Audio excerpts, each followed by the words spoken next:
alaikum. Como estás, amigo? Namaste.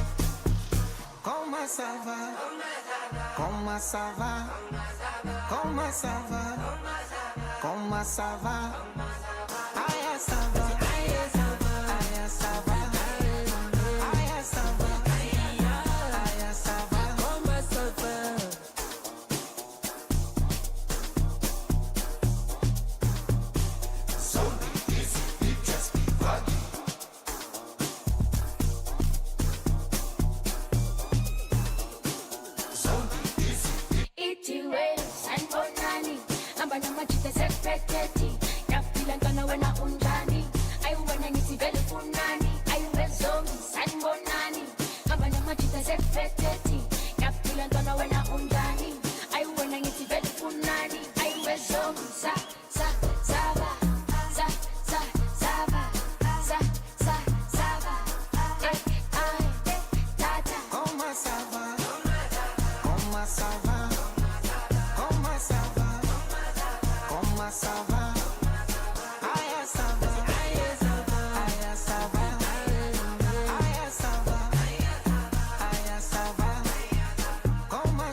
Reset, 3 to 6 a.m.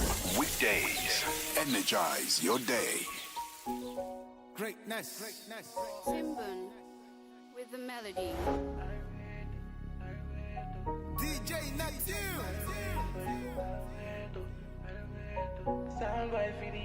Hit me. I see you smile and the light of my life. No we deny you're the light of my life. In all the stars it's already written. In all your eyes I see everything. No, give me deja vu. You name me once I go there times two. Show you fast you could say I do. Tell me the truth, yeah. See as you find, one of a kind. You to the shine, carry them more than me. The way you whine, put your behind. No other man, I love you more than me. Can't give me face, don't give me space. When you go there, go on my mother, me. Shorty now your mother go there bother me. All of me, baby I go call up. Jackie, my boy, love because I go wait. Oh baby, I go call up. Oh Jackie, my boy, love because I go wait. I've seen many bodies with the body, but nobody got the body like you do. Nobody fit to do me like you do. Nobody fit to do me like you do. Fancy gone, classy gone, no contender, just see what. See me kayas when you go to buy me low. Your government girl, I do your Babylon. See as you find, one of a kind. You to the shine, carry the mother, me the way you whine. Put your behind, no other man. I love you more than me. Don't give me face, don't give me space. When you go there, go on my mother, me. Shorty now your mother go there bother me. All of me, baby I go call up. Jackie, my bush love because I go it. Oh baby I go call up. Oh Jackie, my bush love because I go it. Baby, I go call up. Jackie, my boy, love. Get Channel Africa on DSTV Audio Bouquet. Channel 802.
O'clock Central African time it is, and good morning to you. Welcome to Rise and Shine here on Channel Africa. From the African perspective, we'll be bringing you news and current affairs, and that will be for the next 3 hours. My name is Asanda Beda.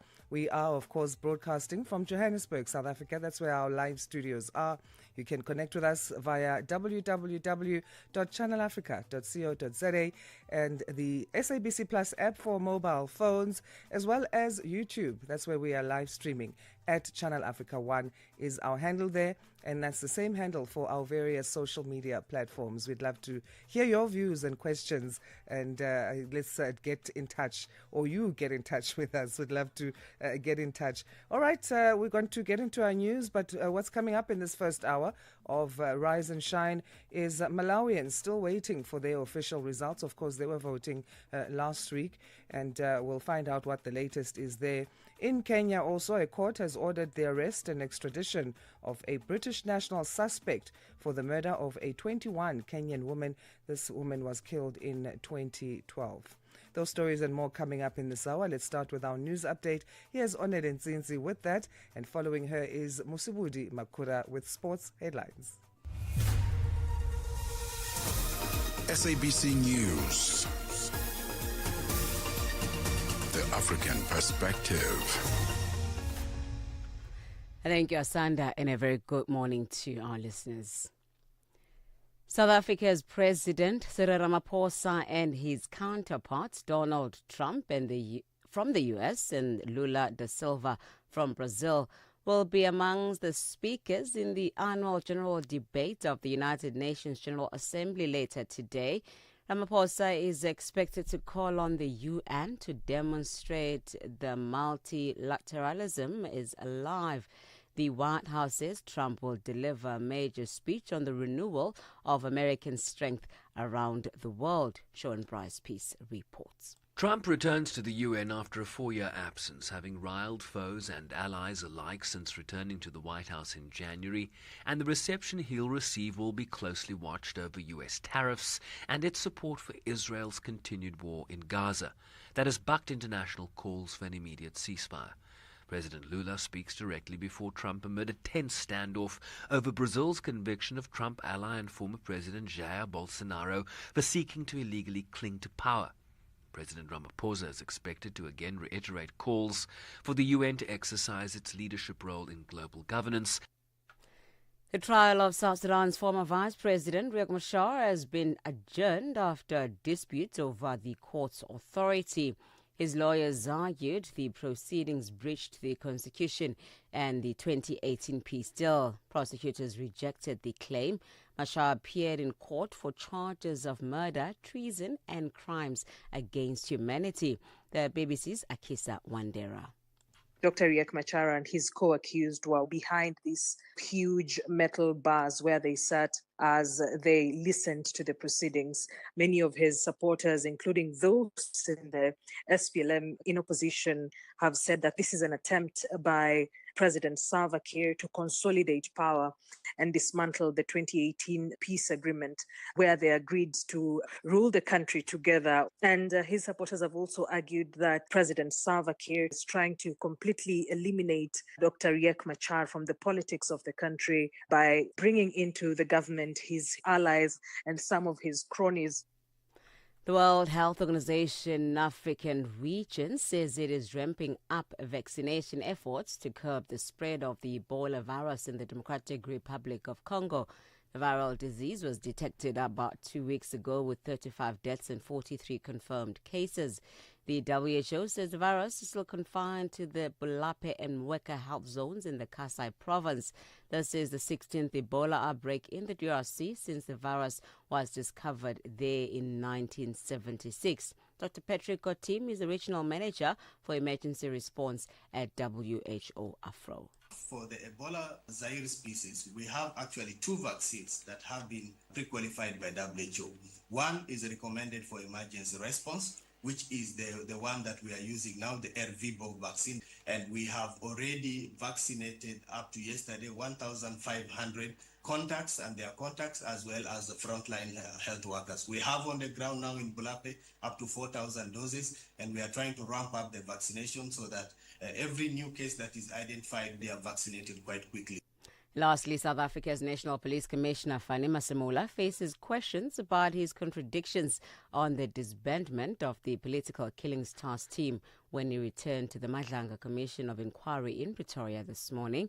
The embattled Police Minister Senzo Mchunu ordered the disbandment of the task team. Masemola, who started to testify yesterday, also said his deputy Shedrack Sibiya and businessman Vosimuzi Kat Matlala were friends. Matlala is an alleged criminal mastermind who is reported to have close ties with Mchunu. This is what Masemola said about Sibiya and Matlala. A concerned party requested a meeting with me, and upon meeting, the person indicated that implicated General Sibiya and indicated that he is known to be close friends with Mr. Matlala. It was expressed that Matlala was involved in various crimes and suspected to be involved with the kidnapping of Mr. Jerry Bushura. Channel Africa News, I'm Onele Nsinsi. SABC News. The African Perspective. And coming up in your sports news, the Sawa Antani Bonmati is the first woman to win 3 Ballon d'Or awards in a row, while Ousmane Dembele wins his first Ballon d'Or award last night. And we'll also tell you about the Proteas women's side losing to Pakistan in the 3rd and final ODI series. Deal coming up at 6:30. Wake up, Africa. Peter Ndoro and Asanda Beda are here to help you rise and shine. Weekdays, 6 till 9 a.m. Central African Time. Only on Channel Africa. Inadequacies within the South African parole framework have negative implications for the country's justice and rehabilitation and should be reviewed. This emerged at the National Summit on the Review of the South African Parole System held at the Kgoshi Mampuru Correctional Facilities, that's in Pretoria. Delivering the keynote address at the 2-day event, Correctional Services Minister Dr. Pieter Groenewald reiterated that such deficiencies contribute towards the proliferation of gang and drug wars in the Cape Flats. Nonhlanhla Chingila reports. On day 1 of the summit, the Minister of Correctional Services, Honorable Pieter Groenewald, said rehabilitation is a shared responsibility that extends beyond correctional services to the broader community. Since inmates originate from and return to society, it's crucial that the department support the inmates' rehabilitation. Groenewald says the expectation is that after serving a sentence, individuals should be adequately prepared to reintegrate into society. However, challenges like recidivism and overcrowding hinders the process. We have to look at all those matters. We will have to look at the structures in terms of parole, the parole boards, the composition, the criteria that have to be applied, services to be given, training, rehabilitation in our facilities, how we can enhance that. That's why I said as Minister that I want emphasis, focus on self-sufficiency that includes, for instance, the providing of agricultural products. We have workshops, we have bakeries, because we must see that each and every one of those activities, they are actually part of rehabilitation. National Correctional Services Commissioner Makgoti Thobagale says the parole review system forms part of the comprehensive process to address concerns regarding the parole setup.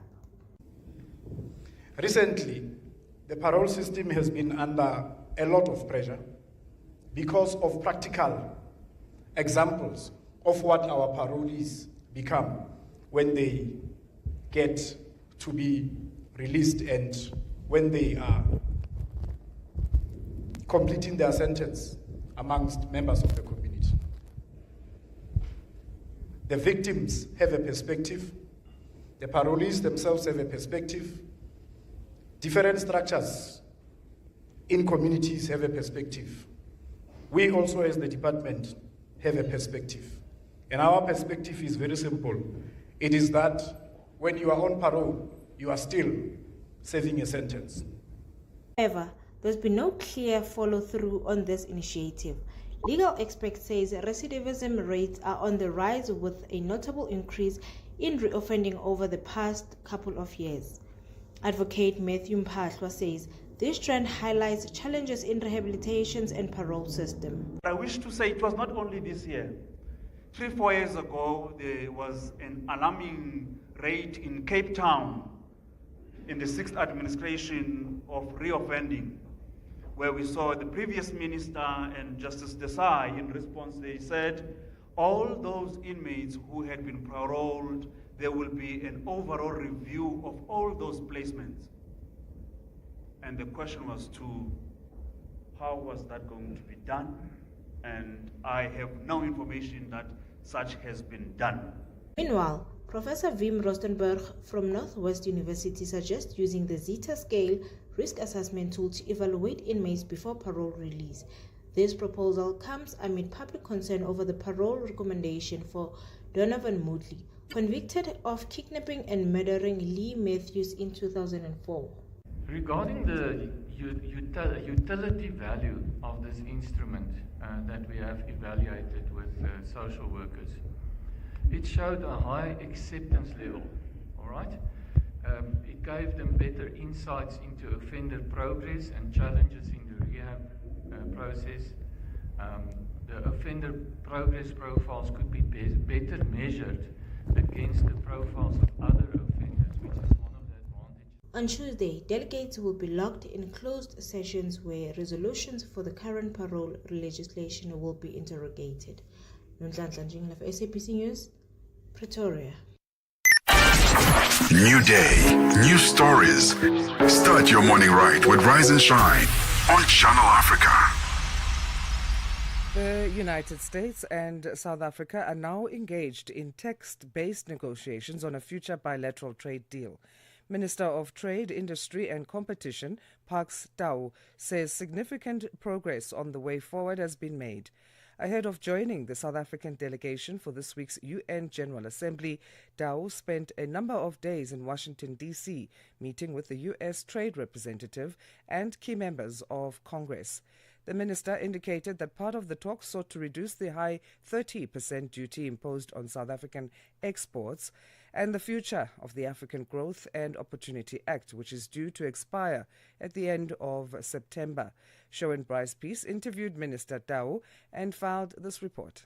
After presenting the U.S. with a framework trade proposal in May and then a revised proposal in August, movement towards the finalization of a bilateral trade agreement remains painstaking, but with some progress. Our teams have been engaging, at least at the level of the text now, the actual document.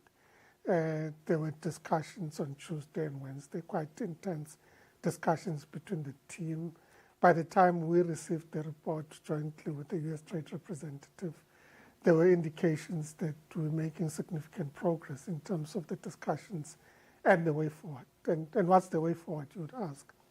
The U.S. will give us a revised text on the basis of the comments and questions over the past week.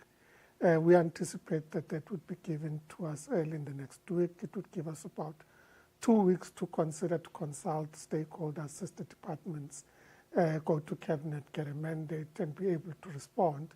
And from there, we'd be able to then get into the details of the negotiations. Minister Tau would not be drawn on specifics due to the sensitive stage of the talks. I won't get into the granular detail except to say that in our discussions, we're looking at matters related to trade and tariffs, and what possible considerations there could be with regards to trade and tariffs. What products are we talking about? What products does the US wish to sell into the South African market? What the tariff conditions are? How you create parity that they are seeking in terms of other markets that they would be competing with, but also how you get South African products into the US and what work is being done. So the trade and tariffs issues are ongoing, and there's still some discussions to be had there. The minister indicated that areas of potential US investment into South Africa were also discussed, including critical minerals, unlocking gas and helium production, while we pressed him on whether geopolitical disagreements and US concerns about the country's BEE laws were a factor in these negotiations. Well, it was raised in the initial parts of the discussions, but in the past week it's not an issue that was put on the table. It doesn't mean that it's not going to come up. We're not suggesting that it wouldn't. But I'm encouraged by the fact that we are now in discussion. We're now at a point where we're looking at documents, at text proposals, and it's a text-based negotiations. And we would be able to present our side of the story. And of course, the US would engage us. Negotiations in their very nature are not easy engagements. So we do anticipate that these would be difficult negotiations, as should be expected. But I think the fact that we're at a point of discussion, and I think on both sides there's a commitment to ensure that we're able to make progress. On AGOA that lapses at the end of the month? We have raised the issue of AGOA. The general sentiment is that there is appetite to renew AGOA, but it's running against critical timelines. It ends at the end of September. Can it be tagged to a different bill is a question that the US congressmen and women have been asking, and they are considering that and different options about if it does expire, how to renew it as quickly as possible. So it is on the cards. The detail of how it would look like is something that we'd have to engage with at the point that the bill is being presented. But at this point, there is an indication that there's broader appetite to renew AGOA. The South African delegation, led by President Ramaphosa, is expected to engage later this week on the margins of the UNGA in bilateral discussions with leading US companies seeking to invest in South Africa, and a trade and investment executive dialogue co-hosted by the US Chamber of Commerce. I'm Sherwin Ricepeas in New York. New day, new stories. Start your morning right with Rise and Shine on Channel Africa.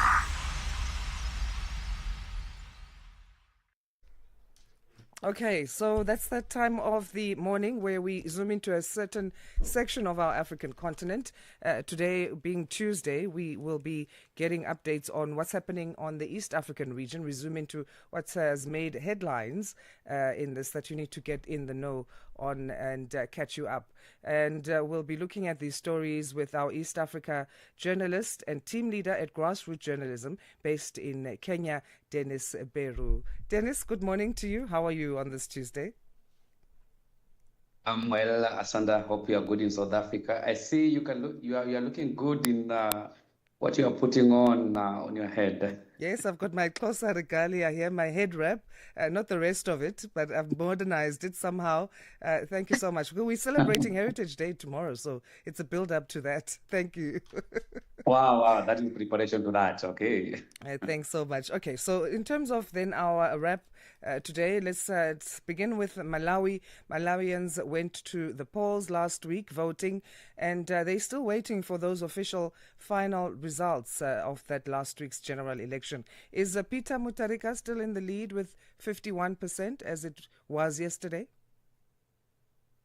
Wow, thank you so much, Asanda. Of course, 6 days since the Malawian went to polls to vote for their new leaders. Of course, the results that we still have at the moment, because we've been having some delays in releasing the results. And as of yesterday, of course, Peter Mutharika, the former president of Malawi, who is 85 years old, was still commanding the lead with around 61% of the votes. And of course, this is as per the Malawi Electoral Commission, which shows that, of course, Mutharika so far he has 5,500 501,000 votes, which is now equivalent to 61% of the vote cast, compared to Chakwera, who has 210,000 votes, which is now equivalent to 25% of the vote cast. And of course, the former Reserve Bank governor, Daliso Kabambe, has 49,733 votes. And based on what we've been following from the election in Malawi, of course, 9 of the 36 Malawi councils suggest that, of course, Mutharika has, of course, surpassed the 50 plus 1% of the valid votes against Chakwera's 39%. Of course, we still looking for more results coming in, and probably it is now a week since the Malawians went to the poll to cast their votes to have new leaders. Of course, these are countries that have had the worst economic times recently, and of course, I know before the end of this week we shall have the clear victory for the two main contenders for these presidential elections. So probably before the end of this week, we might see the final result of the votes in Malawi.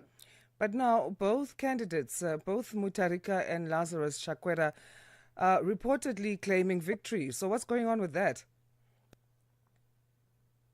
Because we've had so many irregularities, and of course we've witnessed irregularities, and according to the Police Inspector General Malina Yolamo, of course, some data entry clerks were arrested in Lilongwe for alleged manipulating results, and of course the two camps, that is Mutharika's camp and Chakwera's camp, of course, they are all saying that, of course, we have won, we are winning these. But you see, we might see what happened in 2019, where the election was annulled by the country's main court. So we are still looking at these keenly, because as we speak, of course, 99% of the votes have been counted, but of course, we are still waiting a clear announcement from the Malawi Election Council, because and we've had calls from the members of the observers groups, one led by the European Union, the Southern Africa Development Community, and the Africa Union. They're still preaching that, peace, and they also want transparency in the counting phase of this election. Okay, let's move to your home country now. In Kenya, a court has ordered the arrest and extradition of a British soldier who's a national suspect, or a British national rather, who's a suspect for the murder of a 21-year-old Kenyan woman. This woman was killed back in 2012. So this British national, as we said, was a soldier and who was training in a camp in Kenya. What more is known about him? Of course, this is a case that has run since 2012.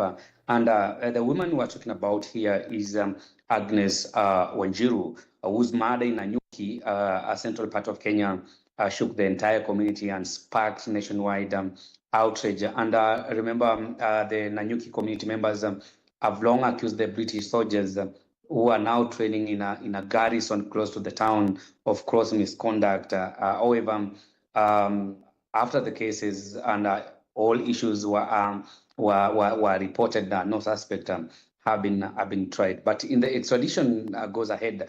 If it goes ahead, of course, it could mark the first time for a current or a former British soldier will be extradited to face trial in another country, of course, for a civilian murder. This is according to the UK Canadian Guardian newspaper. And in a statement, the UK government has acknowledged the ruling and, of course, their promise to cooperate with Kenyan authorities in the case. And this is a ruling. The family of the late Agnes Wanjiru, they have, said that they have been waited for a very long time for justice, and that they hope that, of course, this justice will now arrive. And of course, the 21-year-old Wanjiru worked as a hairdresser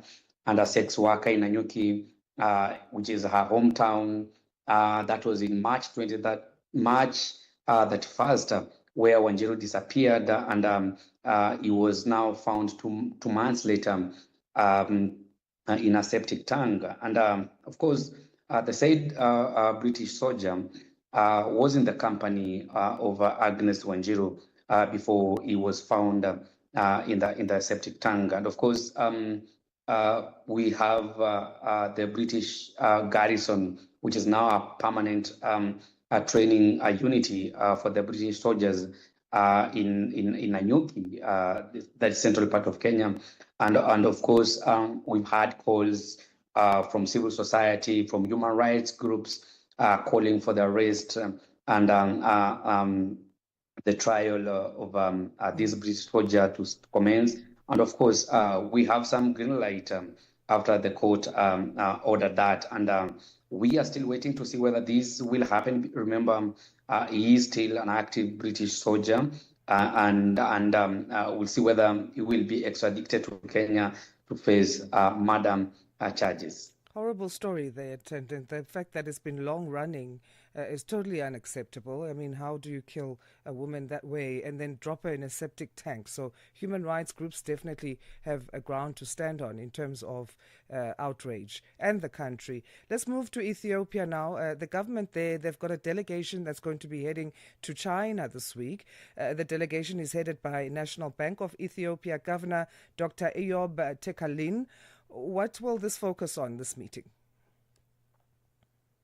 Thank you, Asanda. Of course, the high-level delegation, of course, as you said, it is led by Eyob Tekalin, who is now the governor of the National Bank of Ethiopia.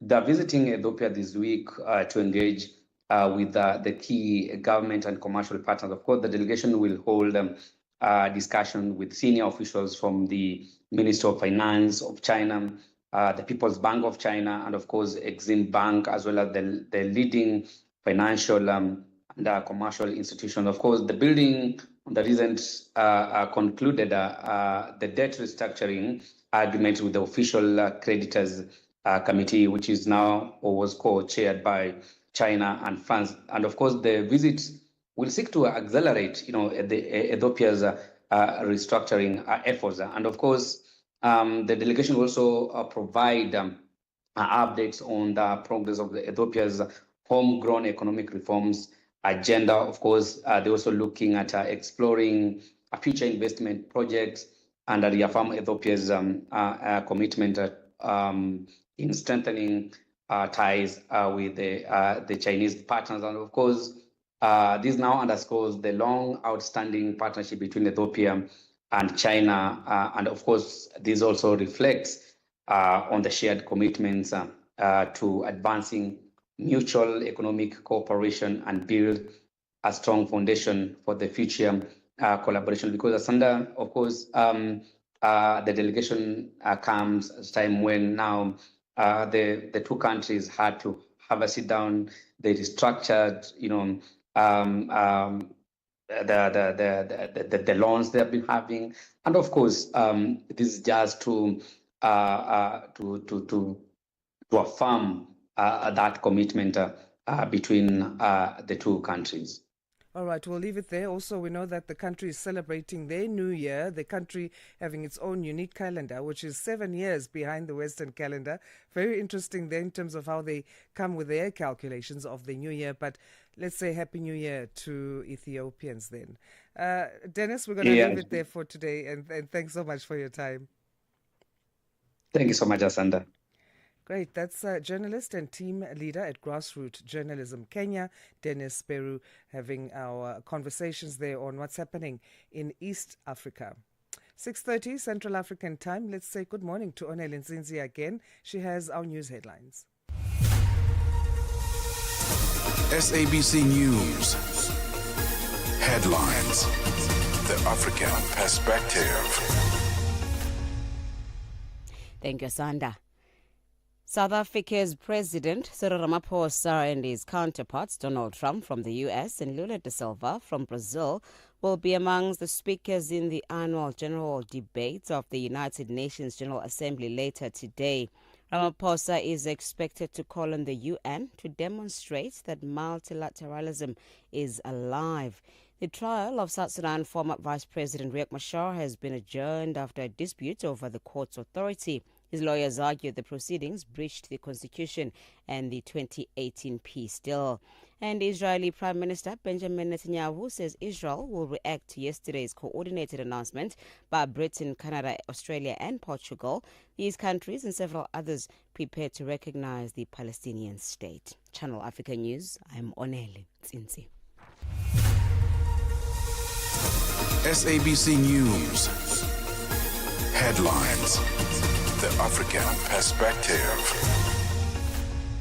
And now let's get our first full sports bulletin for today. Here's Musibuti Makura to give us the details. Sports on Channel Africa. The African Perspective. Thank you so much, Asanda. Very good morning from the sports desk. So Spain as well as Barcelona midfielder Atani Bonmati has made history by becoming the first player to win the Women's Ballon d'Or 3 times in a row. So Bonmati, 27 years of age, took the award with her international teammate Arsenal winger Mariona Cardelti coming in second place. She also won the award back in 2023 and in 2024. It means Barcelona players have won the honour in each of the past 5 years after midfielder Alexis Putellas earned the prize in 2021 as well as in 2022. So the award, officially called the Ballon d'Or Féminine, recognizes the best footballer of the year and is voted by a jury of journalists.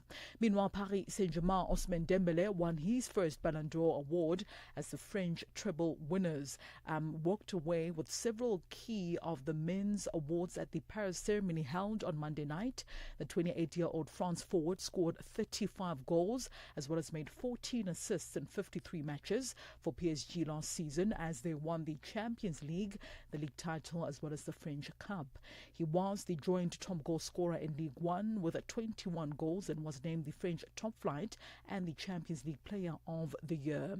And he also helped PSG to the Club FIFA World Cup final where they lost to Chelsea in New Jersey a few months back. Dembele, who beat Barcelona teenager Lamine Yamal to the award, was able to attend the ceremony in Paris and was in tears as he stood on the stage, despite the fact that his team was playing on Monday evening.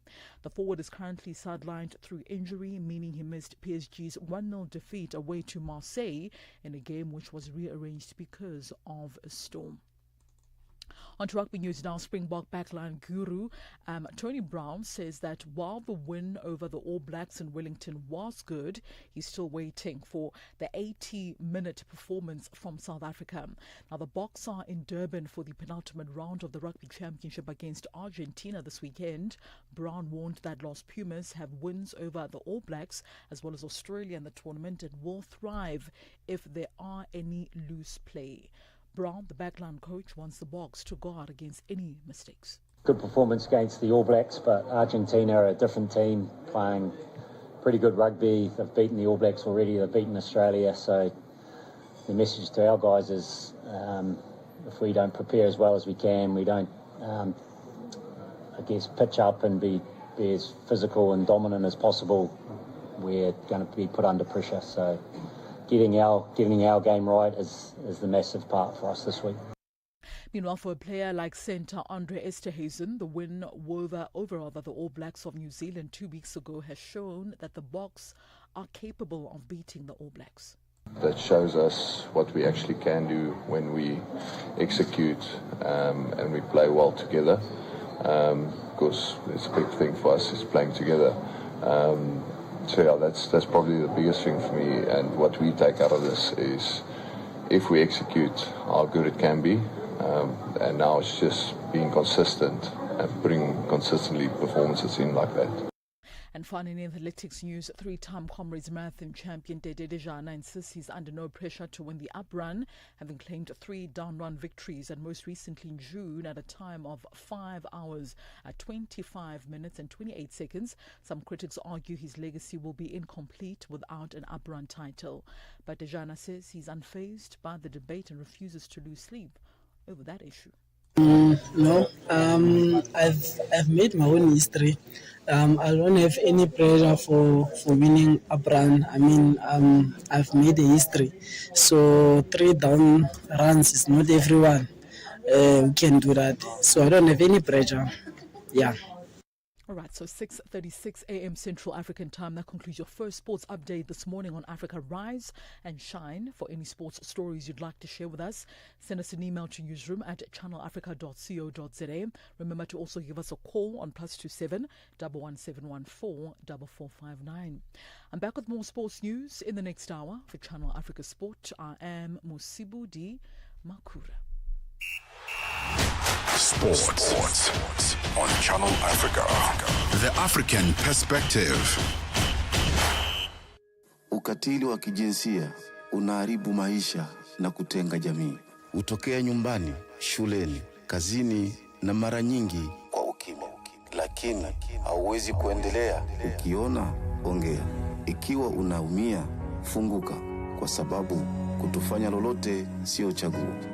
Sikiliza vituo vyote 19 vya redio kuanzia Jumatano ya tarehe 23 Julai kwenye mijadala, ushauri, tamthilia, maonyesho ya elimu na mahojiano na wataalamu, manusura, watunga sheria na nchi nzima iliyoathirika na ukatili wa kijinsia kwenye vituo vyako pendwa vya redio.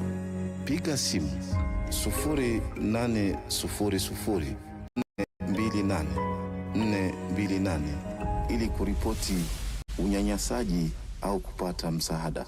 GBV ikomeshwe na wewe. Ujumbe huu umeletwa kwenu na shirika la SABC. Start your day right with Channel Africa Breakfast. That smells delicious. Live 5 days a week. Let's now catch in with the world of business for the first update of this morning of Tuesday, the 23rd of September. Here's Wintle Headbush with the details. Business news on Channel Africa. The African Perspective. Thanks, Asanda, and a very good morning to our listeners. In our top business story this morning, the Nigerian economy has posted its fastest growth in 4 years. According to data from the National Bureau of Statistics, the country's real GDP grew by 4.23% in the second quarter of 2025, its highest quarterly growth rate since the second quarter of 2021, driven largely by a sharp rebound in the oil sector.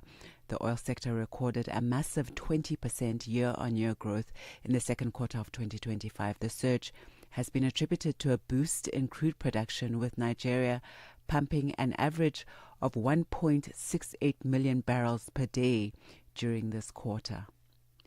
Mali has approved 7 agreements granting the state more revenue from international and local mining companies in the latest push by the military government to extract more income from the sector.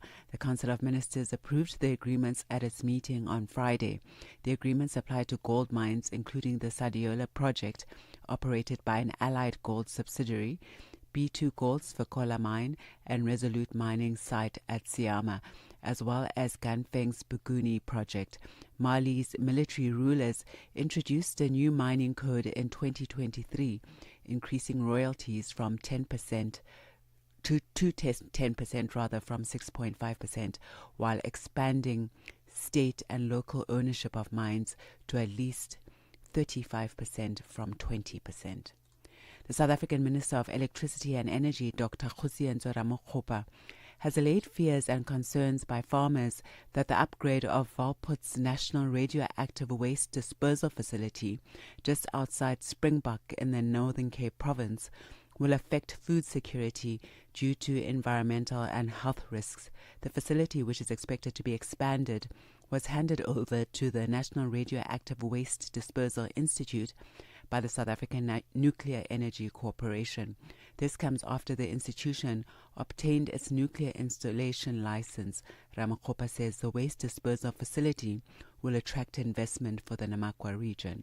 So I don't think that there is anything to worry about. There's a robust regime in the country that ensures the protection of everyone, farmers, residents, everyone. We can have assurance that all the necessary measures have been taken. Of course, I mean, part of what we're doing here is to say that the future of a nuclear is guaranteed in our country, and we do see this facility transitioning into something significantly more meaningful.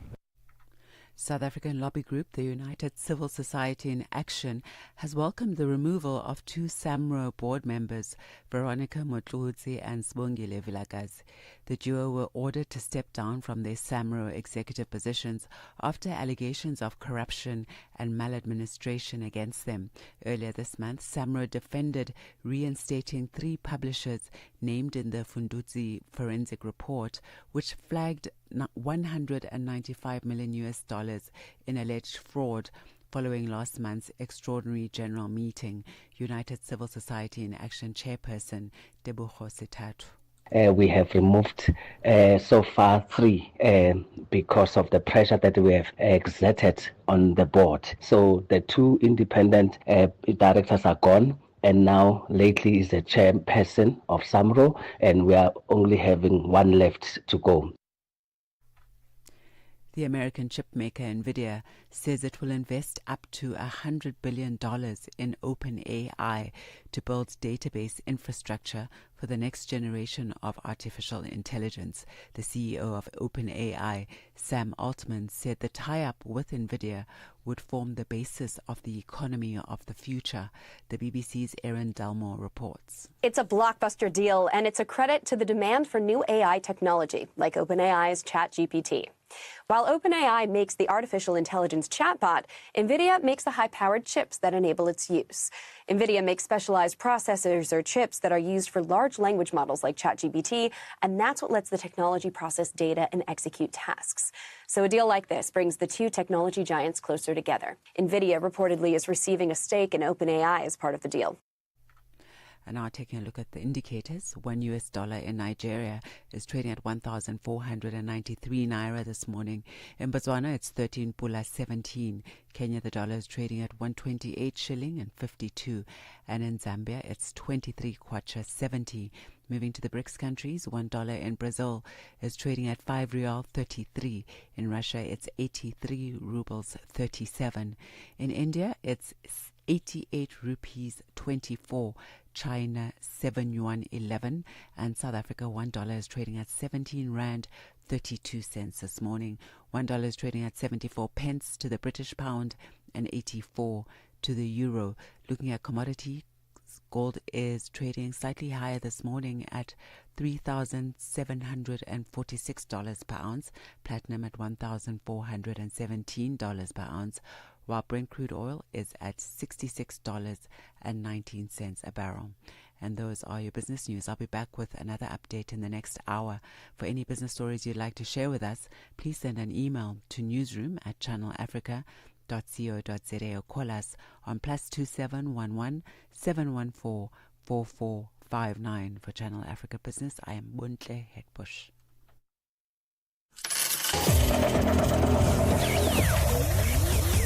Business News on Channel Africa. The African Perspective. Africa in business on Channel Africa. The United States was very vocal at the beginning of South Africa's G20 presidency, and this is largely due to strained relations with South Africa at the time, that they were not really keen on participating. Where do they stand right now? The U.S. is planning to take over the presidency of the G20 next year, and our understanding from them is that they intend to continue to do so, and therefore it is quite difficult then to be in a situation where you are not attending deputies' meetings or discussions during our presidency and then to take over the presidency next year. From a finance track perspective, there has been engagement. We've been working on a communique last week and this week here in Zimbabwe. What's important about that is that it's a consensus document, and so all the members in the room have to agree to the language that is used there, and our US colleagues have been part of those discussions and negotiations. Bringing the African markets into your home. Channel Africa, the African perspective. Wake up, Africa. Peter Ndoro and Asanda Beda are here to help you rise and shine. Weekdays, 6 till 9 a.m. Central African Time. Only on Channel Africa. G20 in Africa. Exclusive to Channel Africa. Now for our G20 fact. Did you know the G20 has no permanent secretariat? Unlike the UN or the World Bank, the G20 doesn't have a fixed headquarters or permanent staff.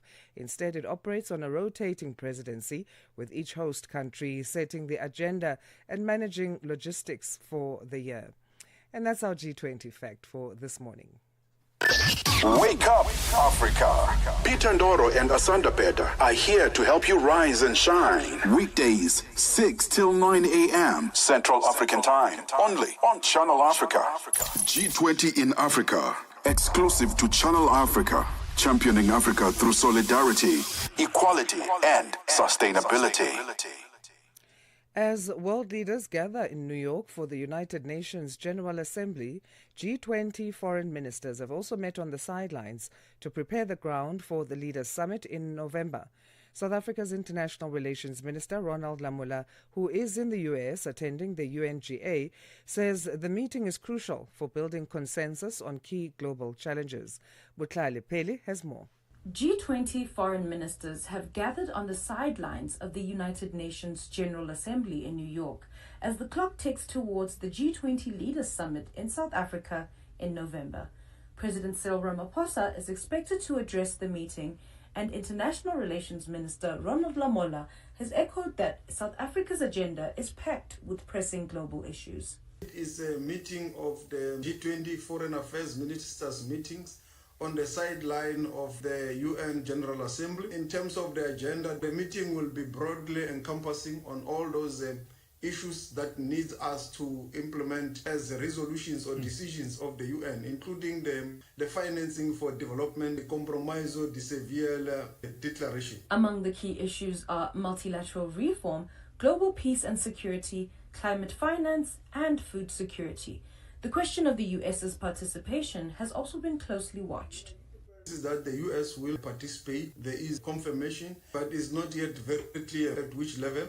But they will definitely participate because they have now decided to re-engage with the whole process of the G20, and they are participating in the various meetings of the G20 hosted by South Africa.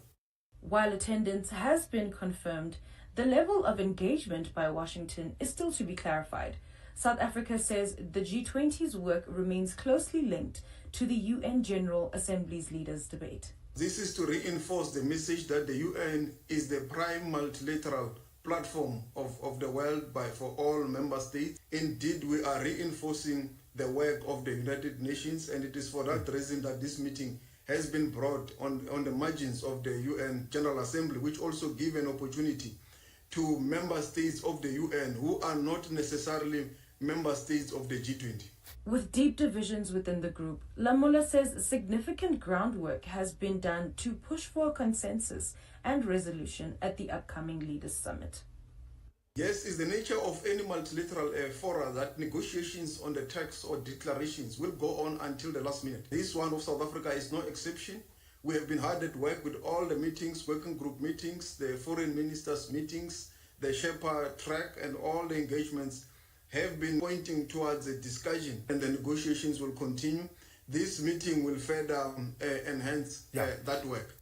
And on the issue of Palestine, now recognized as a state by countries such as Australia, Lamola reiterated South Africa's support for a two-state solution and called for broader consensus across multilateral platforms. This is a development, and we see it as a major turning point to deal with the Israeli impunity that is currently unfolding in the Gaza Strip, including the UN Human Rights Commission's report, which has provided with forensic detail the fact that what is currently unfolding in Palestine and the Gaza Strip is genocide. So we welcome this. It's a turning point. We call all members of the United Nations to follow suit and continue with the pressure to ensure that there is a cessation of fire. The foreign ministers' meeting in New York sets the stage for the G20 Leaders Summit in November, where South Africa says diplomacy and dialogue will be key to shaping a united global response to shared challenges. Bukhali Pele, SABC News. G20 in Africa, exclusive to Channel Africa, championing Africa through solidarity, equality, and sustainability. Wake up to the essence of the continent. Rise and shine on Channel Africa. 6:51 Central African time it is, and this Heritage Month, the South African National Blood Service is calling on all South Africans to become everyday heroes through the act of donating blood. Under the campaign Bleed for Change, SANBS aims to raise awareness about the urgent need for blood donors, as less than 1% of the population currently donates, despite the daily demand to save lives. To tell us more about the campaign and how communities can get involved, we're joined by Shivani Luchman, who is Head of Donor Relations for the Vaal Zone at the SANBS, or the South African National Blood Service. Shivani, thank you for joining us. How are you this Tuesday morning? I'm well, thank you. Thank you for inviting us to give a little bit of background about Heritage Day promotions and our Bleed for Change campaign. Thanks for joining us. We appreciate it. How does the Bleed for Change campaign connect to Heritage Month?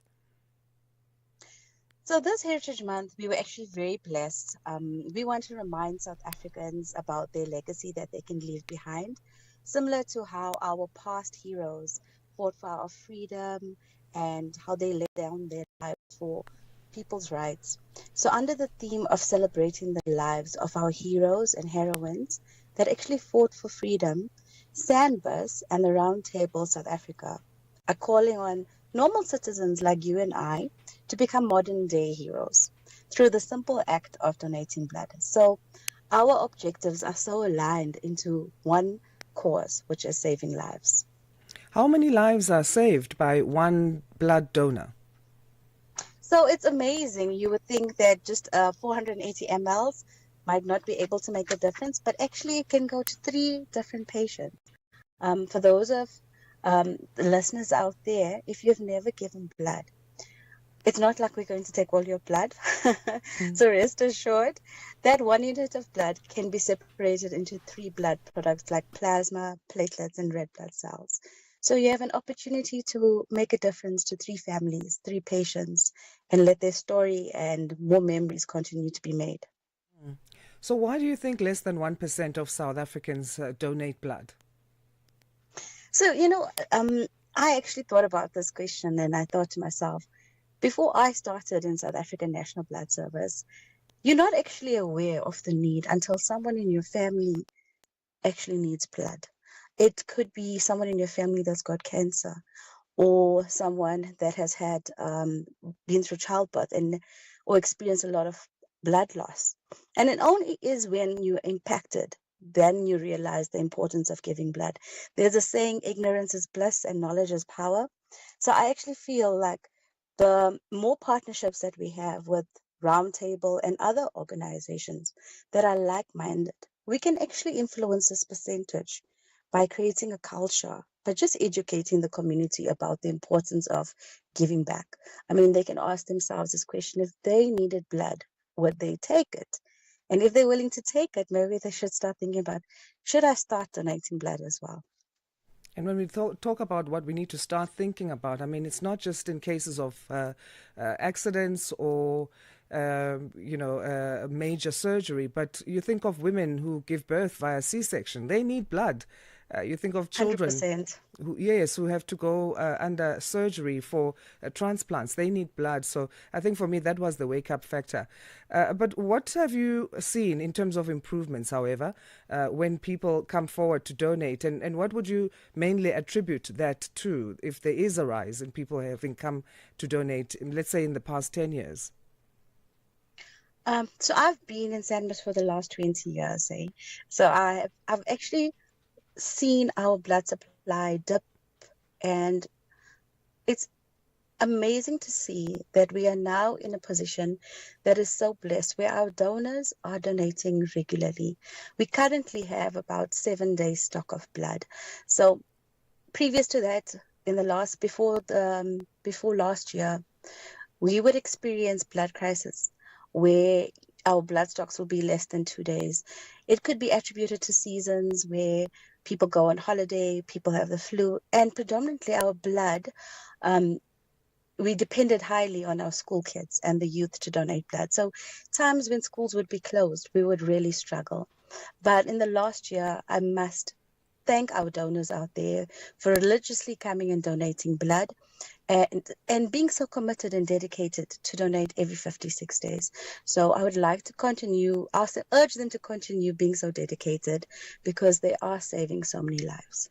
So what are the main goals of this particular campaign? It's going to be running until February of next year, we understand. 100%. So the main aim is to enroll more new donors in this campaign. So you saw there's only 1% of the population donating, and we want to build a culture of young donors, because we don't want our donors only to be consist of only aging donors. If we're going to build a generation of blood donors, we need to start as early as possible. So we have to increase our donor base. That's one of the aims, and increase our new donors. But also on another note, it's also a great example to other organizations to also partner, host us, and adopt us, so that we can create more community awareness for the importance of giving blood. What steps should first-time donors follow to donate? So if I had to tell all first-time donors if they want to donate blood, apart from the criteria, they should ask themselves, what legacy do they want to leave behind for their families, for their friends, and how do they want to be remembered? So not every person can become a doctor or a nurse or a policeman or a firefighter. But when you're a blood donor, you give hope and you bring magic to families. But most of all, you give families the happy ending, an opportunity to write their story and create more memories. And wouldn't they like to be part of someone's story? So that they can be that hero without a cape. Yeah. How important is it for citizens to find out what their blood type is, so as to know how in demand their blood type or that particular blood type is for donation? We know that certain blood types can be used across the board more than others. 100%. So it's not important for you to know before. So because that's one of our tests that we do conduct after you donate blood. We run a series of tests, and one of the tests that we do on everyone's blood is their blood group. So there's 4 blood types, 4 main blood groups, which is your A, your B, AB, and O.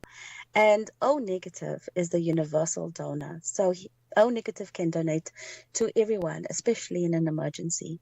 However, we do need all blood types, especially for other products, blood products, if specialized products, if they would like to donate blood. Can you share with us a story that shows the impact of blood donation? I'm sure you've got a few. You know what? I said, let me be honest and share my story. Yeah. So I'm actually so touched, and that's why I have so much of passion that I'm working here for 20 years, because in 2015, when my baby was just 3 months old, my husband had open heart surgery, and he was only 32 years old, and he received 4 units of blood. So a few years later, when I was about to give birth to my second baby, my iron level was so low. And you just touched on something earlier about C-sections. I could not have my C-section until I received 2 units of blood because my iron was that low. So donors actually helped us create more memories, and our story is still being written because of strangers out there that selflessly donated their blood.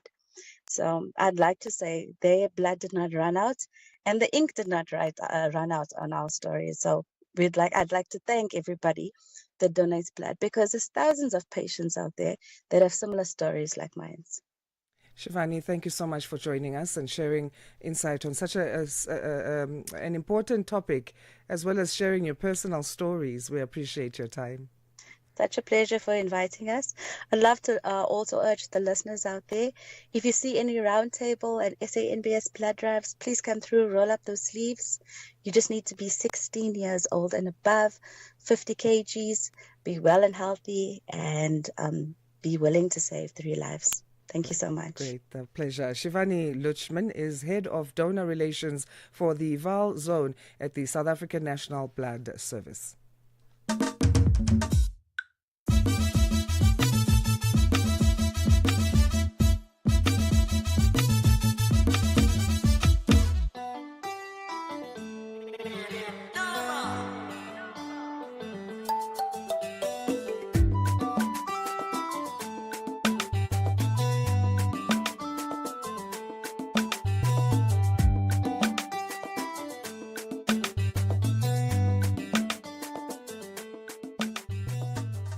Just got a minute past 7 Central African time. Good morning and thanks for staying with Rise and Shine here on Channel Africa. In this next hour, we look at the Madlanga Commission of Inquiry in South Africa, which has heard explosive testimony from the country's National Police Commissioner, Fani Masimula. Also, Britain, Canada and Australia have announced their recognition of the State of Palestine. Those stories and more coming up. My name is Asanda Beda. Let's start with our news update. Here's Onele Nzinzi, and then following her is Musubudi Makura with the sports headlines.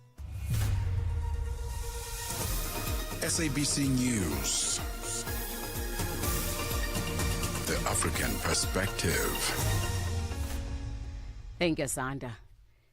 South Africa's President Cyril Ramaphosa and his counterparts Donald Trump from the US and Lula da Silva from Brazil will be amongst the speakers in the annual general debate of the United Nations General Assembly later today. Ramaphosa is expected to call on the UN to demonstrate the multilateralism is alive. The White House says Trump will deliver a major speech on the renewal of American strength around the world. Sean Bryce Peace reports. Trump returns to the UN after a 4-year absence, having riled foes and allies alike since returning to the White House in January, and the reception he'll receive will be closely watched over US tariffs and its support for Israel's continued war in Gaza that has bucked international calls for an immediate ceasefire. President Lula speaks directly before Trump amid a tense standoff over Brazil's conviction of Trump ally and former President Jair Bolsonaro for seeking to illegally cling to power. President Ramaphosa is expected to again reiterate calls for the UN to exercise its leadership role in global governance. A UN conference in support of the two-state solution to the Israeli-Palestinian conflict has ended in New York. 11 countries, including France and Britain, have recognized the Palestinian state in the last 2 days. A leader of the Palestinian Authority, Mahmoud Abbas, has urged others to follow and declare that Hamas will be ousted. He was speaking to the General Assembly via video link after Trump administration banned him from entering the U.S. Hamas will have no role in governing. Hamas and other factions must surrender their weapons to the Palestinian Authority. What we want is one unified state without weapons, a state with one law and one legitimate security force. We stress our condemnation of the occupation's crimes. We also condemn the killing and detention of civilians, including Hamas's actions on October the 7th, 2023. South Africa's National Police Commissioner General Fani Masimula will this morning continue with his testimony at the Madlanga Commission taking place in Pretoria. The commission was established by President Cyril Ramaphosa and is looking at the infiltration of criminal syndicates in law enforcement agencies. The inquiry has also implicated suspended Deputy Police Commissioner for Crime Detection, General Shadrack Sibiya, for being close to alleged murder accused Vosumuzi Cat Matlala.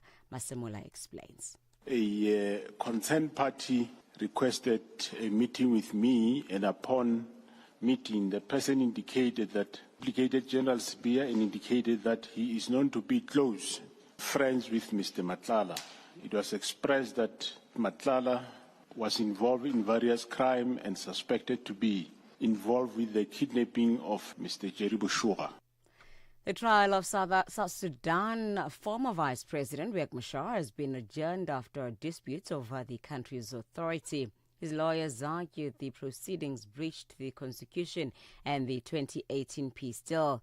Prosecutors rejected the claim. Machar appeared in court for charges of murder, treason and crime against humanity. The BBC's Akisa Wandera. Dr. Riek Machar and his co-accused were behind these huge metal bars where they sat as they listened to the proceedings. Many of his supporters, including those in the SPLM in opposition, have said that this is an attempt by President Salva Kiir to consolidate power and dismantle the 2018 peace agreement, where they agreed to rule the country together. And his supporters have also argued that President Salva Kiir is trying to completely eliminate Dr. Riek Machar from the politics of the country by bringing into the government his allies and some of his cronies. Lastly, the World Health Organization African region says it's ramping up vaccination efforts to curb the spread of the Ebola virus in the Democratic Republic of Congo. The viral disease was detected about 2 weeks ago with 35 deaths and 43 confirmed cases. The WHO says the virus is still confined to the Bulape and Mweka health zones in the Kasai province. This is the 16th Ebola outbreak in the DRC since the virus was discovered there in 1976. Dr. Patrick Otim is the regional manager for emergency response at WHO Afro. For the Ebola Zaire species, we have actually 2 vaccines that have been pre-qualified by WHO. One is recommended for emergency response, which is the one that we are using now, the RVBO vaccine. And we have already vaccinated up to yesterday 1,500 contacts and their contacts, as well as the frontline health workers. We have on the ground now in Bulape up to 4,000 doses, and we are trying to ramp up the vaccination so that every new case that is identified, they are vaccinated quite quickly. Channel Africa News, I am Onele Nsinsi. SABC News. The African Perspective. And coming up in your sports news this hour, Osman Dembele wins his first ever Ballon d'Or award, and Proteas former wicket-keeper Quinton de Kock returns to cricket. Details coming up at 7:30. Wake up to the essence of the continent. Rise and shine on Channel Africa. The Madlanga Commission of Inquiry in South Africa has heard explosive testimony from the country's National Police Commissioner, Fani Masemula. He told the inquiry that Police Minister Kunu had no authority to disband the political killings task team, and that senior officer Lieutenant General Sibiya acted against his direct instructions and issued a letter for the team to be disbanded. Dimagazo Leshuru has the details. South Africa's National Police Commissioner Fani Masemola explained that the Political Killings Task Team, known as the PKTT, was created in 2018 after a presidential directive to tackle political killings in KwaZulu-Natal. He says the team is multidisciplinary, drawing on detective, prosecutors and intelligence. Masemola says the team is successful despite facing the chop. There was never expression of any dissatisfaction from any minister, including Minister of Police. The narrative that the PKTT was not effective is completely false. If at any point I was convinced that the PKTT was no longer effective, I would not have approved its extensions and budgets, which had to be considered twice a year. Hence my astonishment when I learned that the minister had issued a directive to me to implement these decisions to disband the PKTT. I'm convinced that if the minister had made himself available for briefing and engaged me with an open mind prior to issuing the disbandment directive, he would not have disbanded the PKTT. But controversy arose when Police Minister Senzo Mchunu instructed that the task team be shut down. Masemola told the Commission such an order was unlawful as it was encroaching on operational matters that is not within the minister's ambit. Mchunu took the decision unilaterally and consulted no one, he says. Masemola was pressed on why he entertained the idea of winding down the PKTT after earlier insisting he would never obey an unlawful instruction. But all that tells me is that you had basically accepted that the PKTT be disbanded. Your difference with the minister and indeed even Lieutenant General Sibiya was whether this should be immediate, which is what the minister and Lieutenant General Sibiya wanted, or it should be a phased process, which is what you preferred. Now, you have said that the instruction to disband was unlawful. Can you explain why you accepted that there be a disbandment, but that it be a phased process? Yes, in a way I'm giving into his instruction, but I say, not your way, but my way. And that's where then still there was no agreement on that. I do not understand that, General. Remember, right at the beginning, I asked you this, and I even said, I will ask you as General Masemola a direct question. And I said, if the minister were to give you an instruction that strays onto your purview of functions, would you obey that? And you said you would disobey that. Do you remember giving me that answer right at the beginning? Yeah, correct, Commissioner. If you were sitting in my position where I was, and this minister is insistent, and also me saying, no, I'm not going to comply with his instruction. And eventually, without any other help, and with this minister here in front of me, insisting, I had to end up saying, well, if we do it your way, I don't accept, but let's rather do it my way. And life goes on. This man is here in front of me. He wants the team disestablished. There is no any other help. So what do I do? The Commission also heard about the clash between Masemola and his deputy, Lieutenant General Shadrack Sibiya, who circulated a letter enforcing the minister's directive despite being told not to do so. Beyond the disbandment saga, Masemola addressed allegations linking Sibiya and others to criminal syndicates. He says intelligence reports flagged a group known as the Big Five, which allegedly has ties to police officials. Mr. Matlala is possibly implicated in the kidnapping of Mr. Jerubushoga.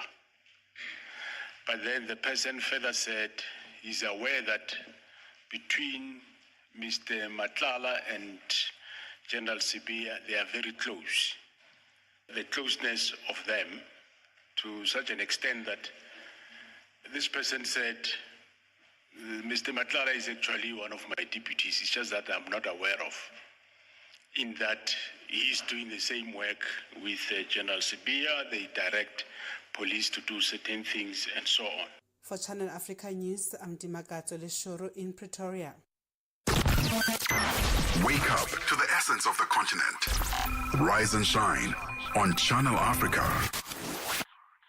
We go now to South Sudan, where the treason trial of the country's suspended first Vice President Riek Machar opened yesterday.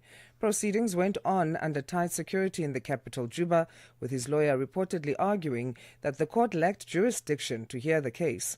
Machar's detention under house arrest since March this year again ignited fears of a renewal of a devastating 2013 to 2018 civil war between his ethnic Nuer forces and Dinka fighters loyal to his longtime rival, President Salva Kiir. To give us a sense of what happened in court yesterday, we're joined on the line by Advocate Polit Gokwa, who joins us from Juba, who was in court. Advocate, thank you for joining us. How are you this morning? Thank you very much, Channel Africa, for having me. I'm doing well this morning. Thank you. Great. In what capacity were you in court yesterday? Let's start there. Well, I was just attending the proceedings as an advocate because this case it is a case of which is so weighty and it has some public interest in it. So I was attending as an advocate. What can you tell us about the proceedings? Yes, the proceedings. I would say this it is a big step for South Sudan. It is one of its kind since this country got independence in 2011.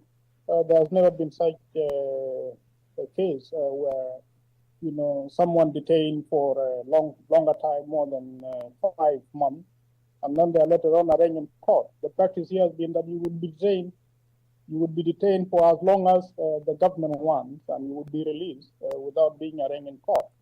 So I think it is, legally speaking, it is a good step for South Sudan. What were the arguments that his lawyers put to the table? Yes, the biggest argument is that the court lacks jurisdiction. South Sudan is being governed based on the 2018 peace agreement, and that peace agreement it provides for mechanisms where if there are any dissatisfaction from either side, the channel that should be followed other than the court. Because, as you know, the basis of this case was the Nasser incident, which happened in Upper Nile State. So the defense was saying that, this what happened in Nasser was a violation of the ceasefire. And if the ceasefire has been violated by either side, there are mechanisms, including it is actually the work of the RGMEC. RGMEC is the Revitalized Joint Monitoring and Evaluation Commission, which should have investigated this case. And in fact, the right court should have been the hybrid court of South Sudan, which has not been established since, but it is only on drafted statutes. As you say, he's been arrested under house arrest since March. So do you have any information in terms of how he's been treated? Any reports on his health? On his health, the only thing I can say is what is already in the public domain and what I saw in court. He looked jovial. Actually, he's not alone. There were other members from his party. But again, when we talk of health, I will not mislead our listeners based on the physical appearance. It could be mental, it could be something internal, or something psychological. So on matters of health, yes, he looked physically, all of them actually, they look physically fine. But we might not know in detail what someone is really thinking mental-wise. Yes. Advocate Ward, thank you so much for joining us. We appreciate your time. Thank you very much for having me. Thanks. Advocate Polit Gowar joining us on the line from Juba in South Sudan. Wake up to the essence of the continent. Rise and shine on Channel Africa. Britain, Canada and Australia have announced their recognition of the State of Palestine. The announcement comes on the cusp of the Two-State Solution Conference taking place alongside the United Nations General Assembly in New York. The conference, which will be facilitated by Saudi Arabia and France, is expected to see more countries formally recognize a Palestinian state. However, Israeli Prime Minister Benjamin Netanyahu has condemned the move, calling it an existential threat to Israel. Bunolo Maribe compiled this report. The recognition by Britain, Australia and Canada is seen as a significant step towards a peaceful resolution, with France and 6 other nations expected to follow later this week. While some ministers have dismissed the move as largely symbolic and irrelevant, others argue that a Palestinian state can only be realized through direct negotiations between Israelis and Palestinians. World leaders, such as the British Prime Minister Keir Starmer, says the decision serves as an opportunity to foster a better future between the two countries. To revive the hope of peace and a two-state solution, I state clearly, as Prime Minister of this great country, that the United Kingdom formally recognises the State of Palestine. We recognised the State of Israel more than 75 years ago as a homeland for the Jewish people.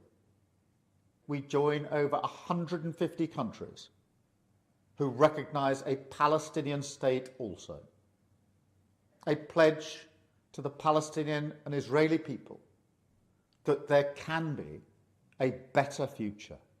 Australian Prime Minister Anthony Albanese says this presents a great opportunity for collaboration. This is the best chance the world has had in decades to disarm and isolate Hamas and deliver self-determination for the people of Palestine.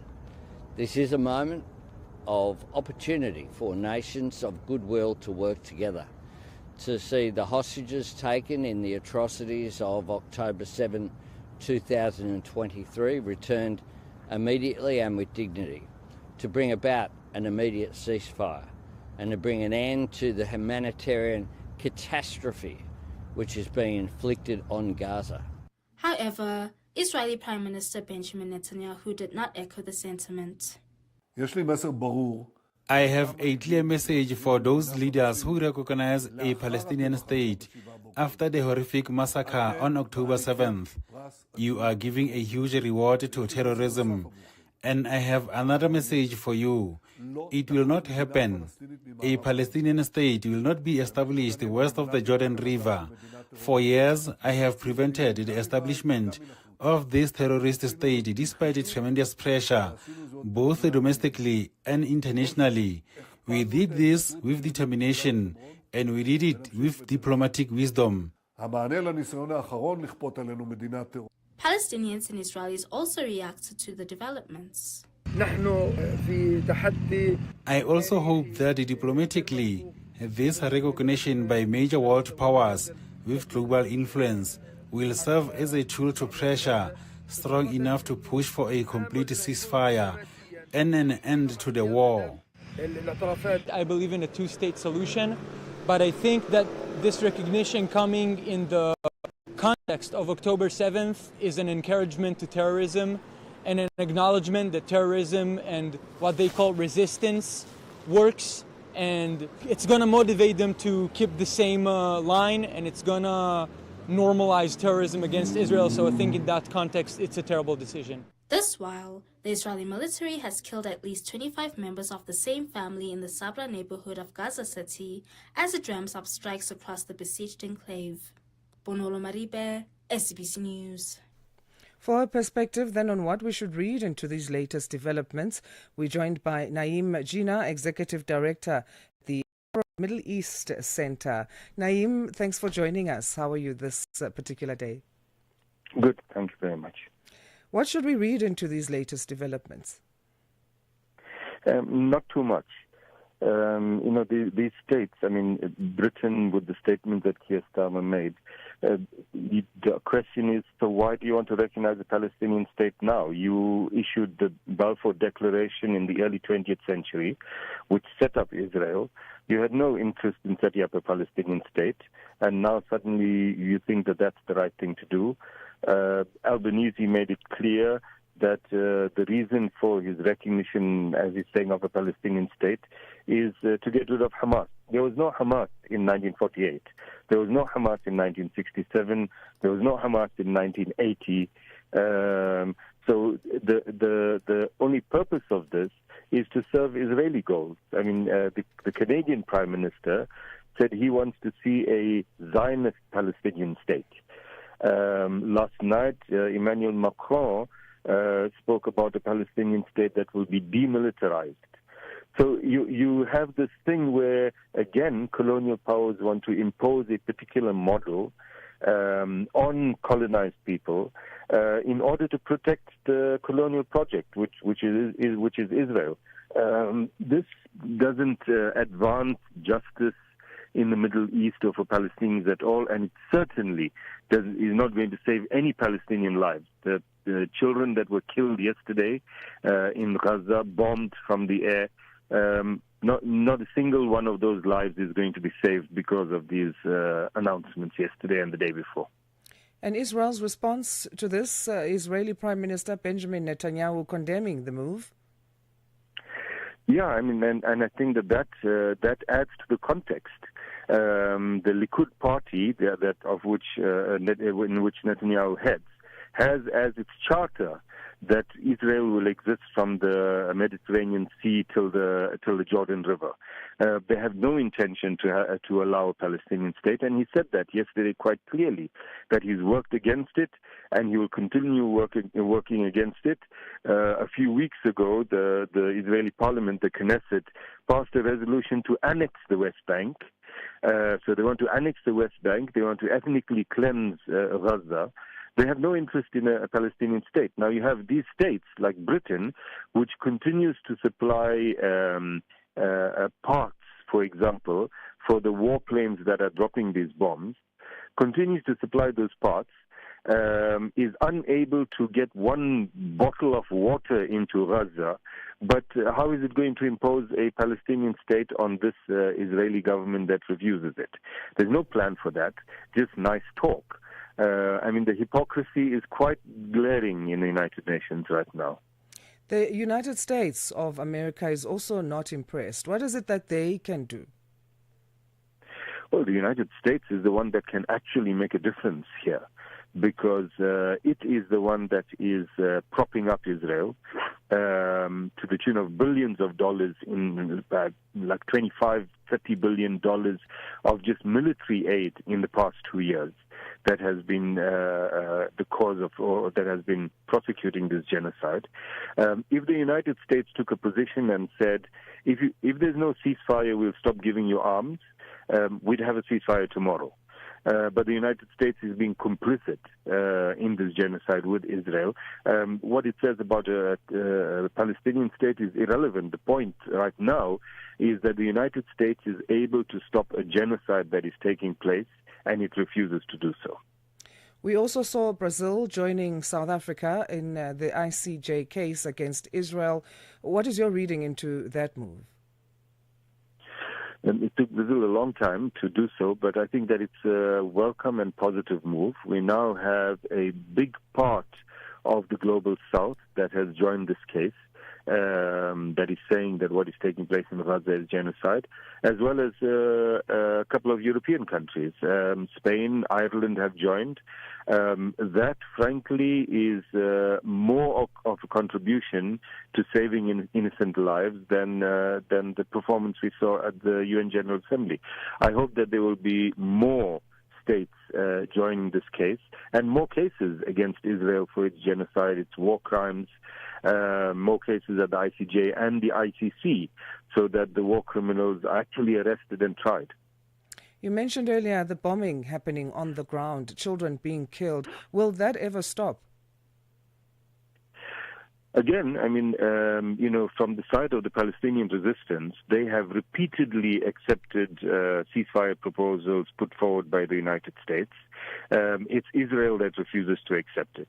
The United States, if it wants to be the mediator that it pretends to be, all it has to do is say to Israel, here's the ceasefire proposal, the other side has accepted it, you will accept it or we will not supply you with weapons anymore. And Israel will come to the table, and then it will stop. There will be a ceasefire. The genocide will stop. But the United States is, the United States holds all the cards, and it refuses to play them. Instead, extending the period during which Israel can continue the genocide. So, will there be a ceasefire? I think there will. there will be massive cost on the Palestinian side with Palestinian civilians. It's not Palestinian fighters who are getting killed. It's civilians, mostly children. The Israeli Defense Force about 3-4 weeks ago released figures saying that in the past 2 years they've killed 8,300 fighters in Gaza. Now, if we look at some recent studies that say that the number of people killed in Gaza is close to 500,000, 8,300 is like 1%. So 99% of the people killed by Israel in Gaza, according to their own figures, are civilians. And this is a tragedy. On the other side, of course, the Palestinian resistance is not, as people yesterday in the General Assembly were saying, destroyed and, Israel has been victorious over them. They are active on a daily basis killing Israeli soldiers, not Israeli civilians, but Israeli soldiers in Gaza. Israeli soldiers are being killed on the battlefield.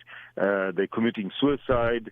They're leaving the country. The reservists are leaving the country because they don't want to fight anymore. And so the Israeli population as well is taking quite a toll. Naeem, thank you so much for your insights and your views on this. Thank you. Bye. Naeem Gina is Executive Director at the Afro-Middle East Center. 7:30 Central African Time. Let's get our news headlines from Onele Nzinzi. SABC News. Headlines. The African Perspective. Thank you, Asanda. Malawi's former President Peter Mutharika has built a commanding lead over incumbent Lazarus Chakwera in the Southern African country's presidential election. Mutharika has so far received roughly 66% of the valid votes cast in 24 of the country's 36 councils in the September 16 election, compared with about 24% for Chakwera, who currently stands in second place. South Africa's National Police Commissioner General Fani Masemola will continue his testimony at the Madlanga Commission taking place in Pretoria this morning. The commission was established by President Cyril Ramaphosa to look at the infiltration of criminal syndicates in law enforcement agencies. And a UN conference in support of a two-state solution to the Israeli-Palestinian conflict has ended in New York.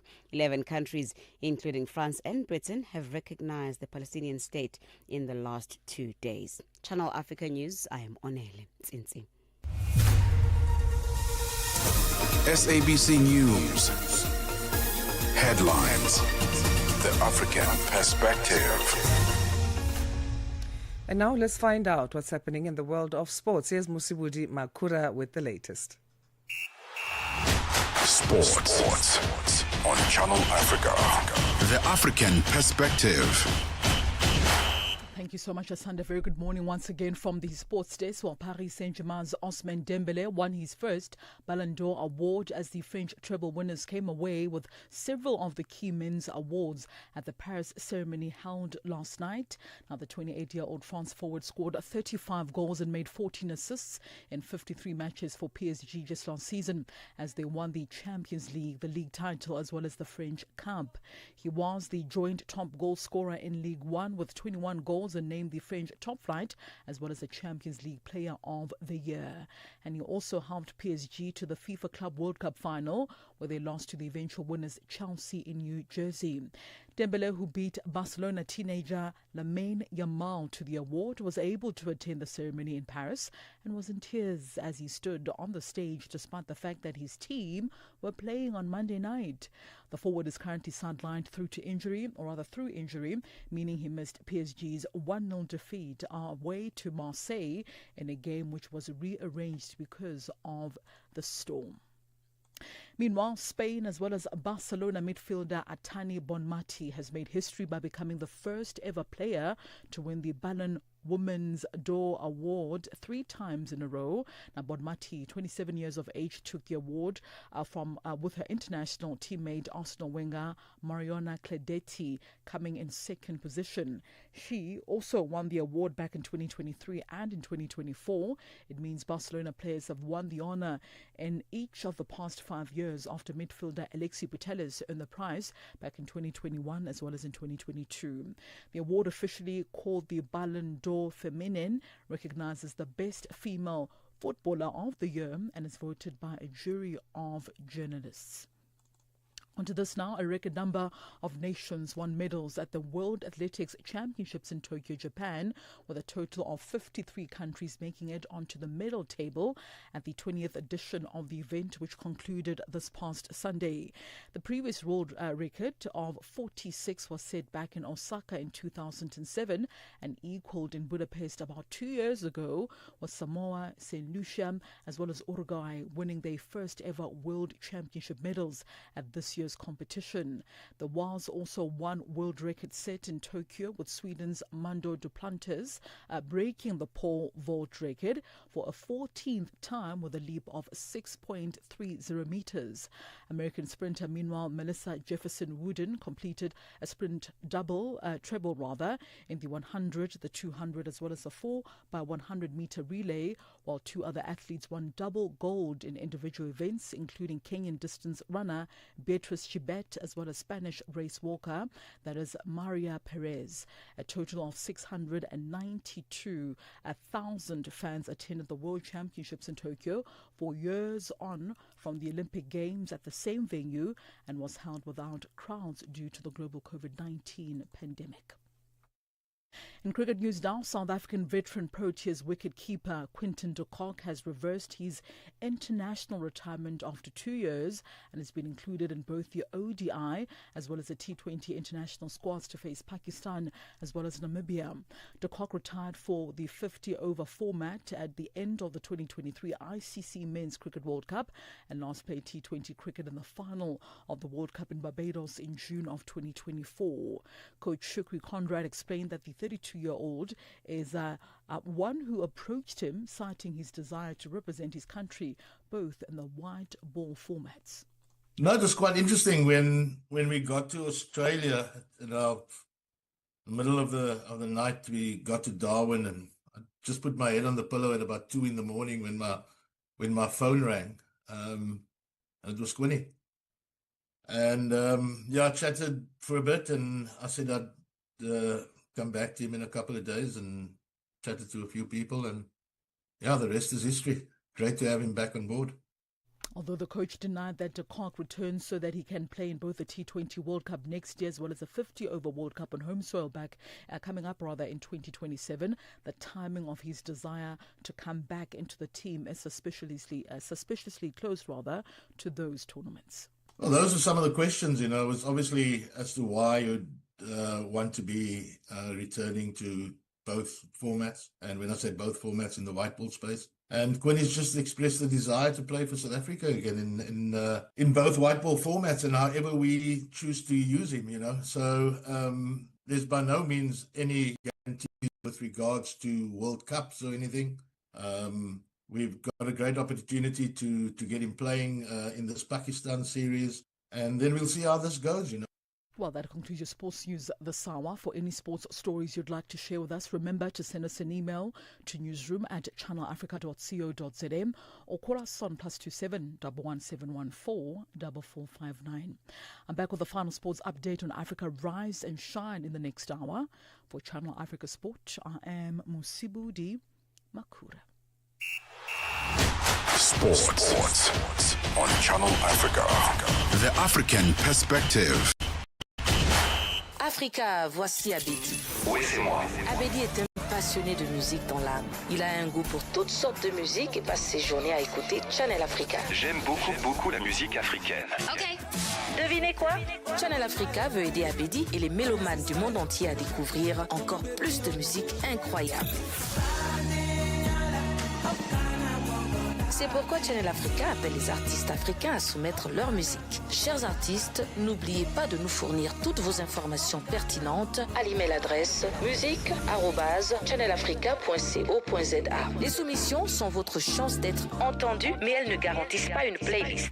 Toutes les soumissions seront soigneusement examinées pour voir si elles répondent aux exigences de notre station. Channel Africa, la perspective africaine. Heritage Month is a time to remember where we come from and celebrate where we are going. Channel Africa. Catch us on DSTV channel 802. Now let's get the latest in the world of business. Here's Buntle Headbush. Business news on Channel Africa. The African perspective. Thanks, Asanda, and good morning. In our top business story at this hour, the Standard Bank Group says South Africa's ability to deliver on its ambitious infrastructure vision in the coming years will depend heavily on securing long-term domestic and foreign investment partnerships. The bank is hosting its 5th South Africa's state-owned companies investment summit in Dubai, where it hopes to connect the Gulf's capital with African infrastructure plans.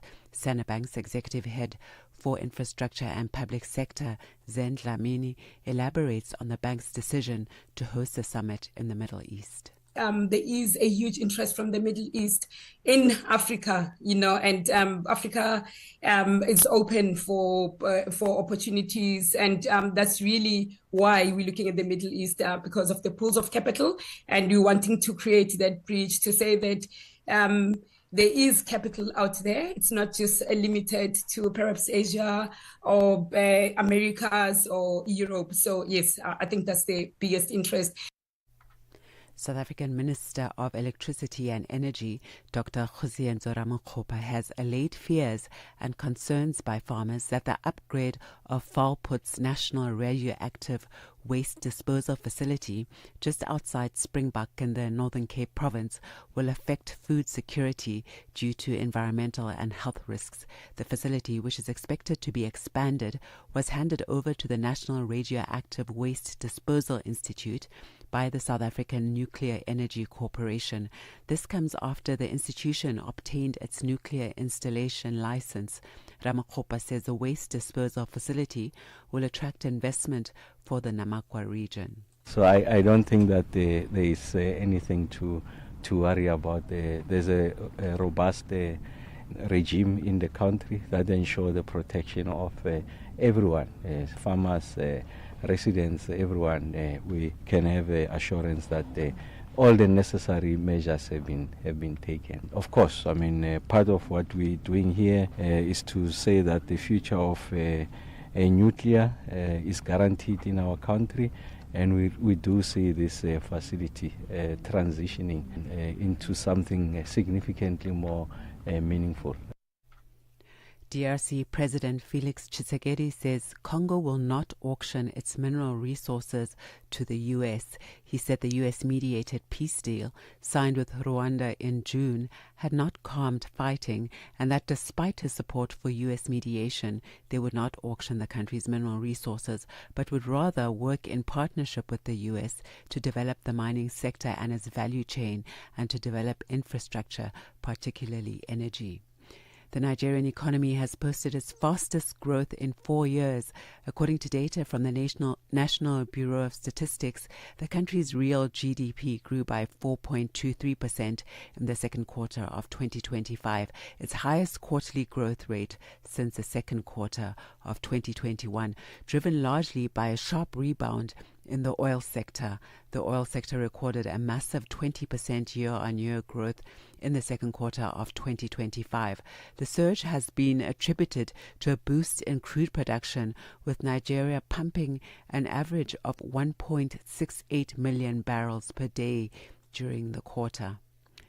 The American chip maker NVIDIA says it will invest up to $100 billion in OpenAI to build database infrastructure for the next generation of artificial intelligence. The CEO of OpenAI, Sam Altman, said the tie-up with NVIDIA would form the basis of the economy of the future. The BBC's Erin Dalmore reports. It's a blockbuster deal, and it's a credit to the demand for new AI technology, like OpenAI's ChatGPT. While OpenAI makes the artificial intelligence chatbot, NVIDIA makes the high-powered chips that enable its use. NVIDIA makes specialized processors or chips that are used for large language models like ChatGPT, and that's what lets the technology process data and execute tasks.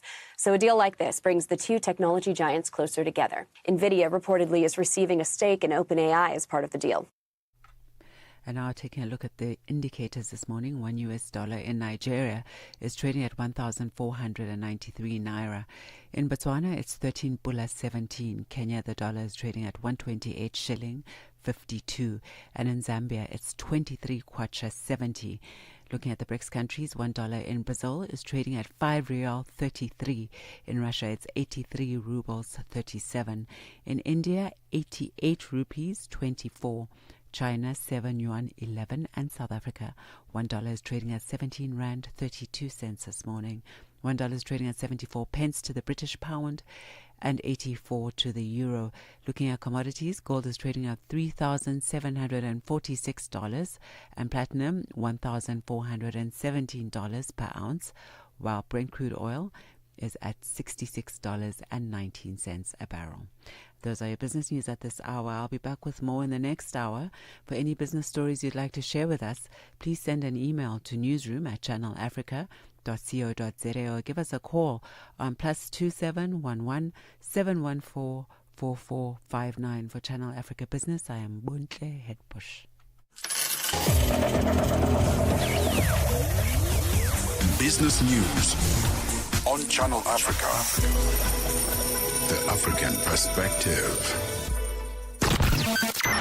Wake up to the essence of the continent. Rise and shine on Channel Africa.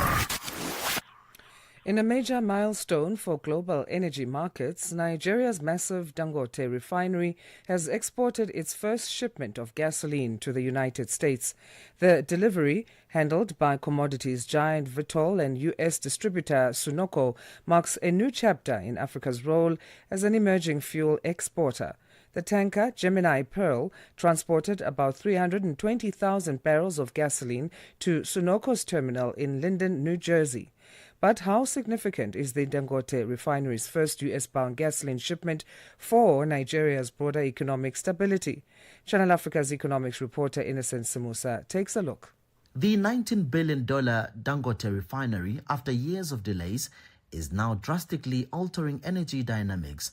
Oil and gas analyst Collins Nekwe says this will drastically reduce Nigeria's dependence on imported fuel, a major drain on foreign exchange, while positioning the country as a key exporter to European and American markets. There was a time when we had to deal with the question of whether oil is a dead commodity in Nigeria. Well, I recall that, our consistent response has always been that oil might be a dying commodity in other parts of the world.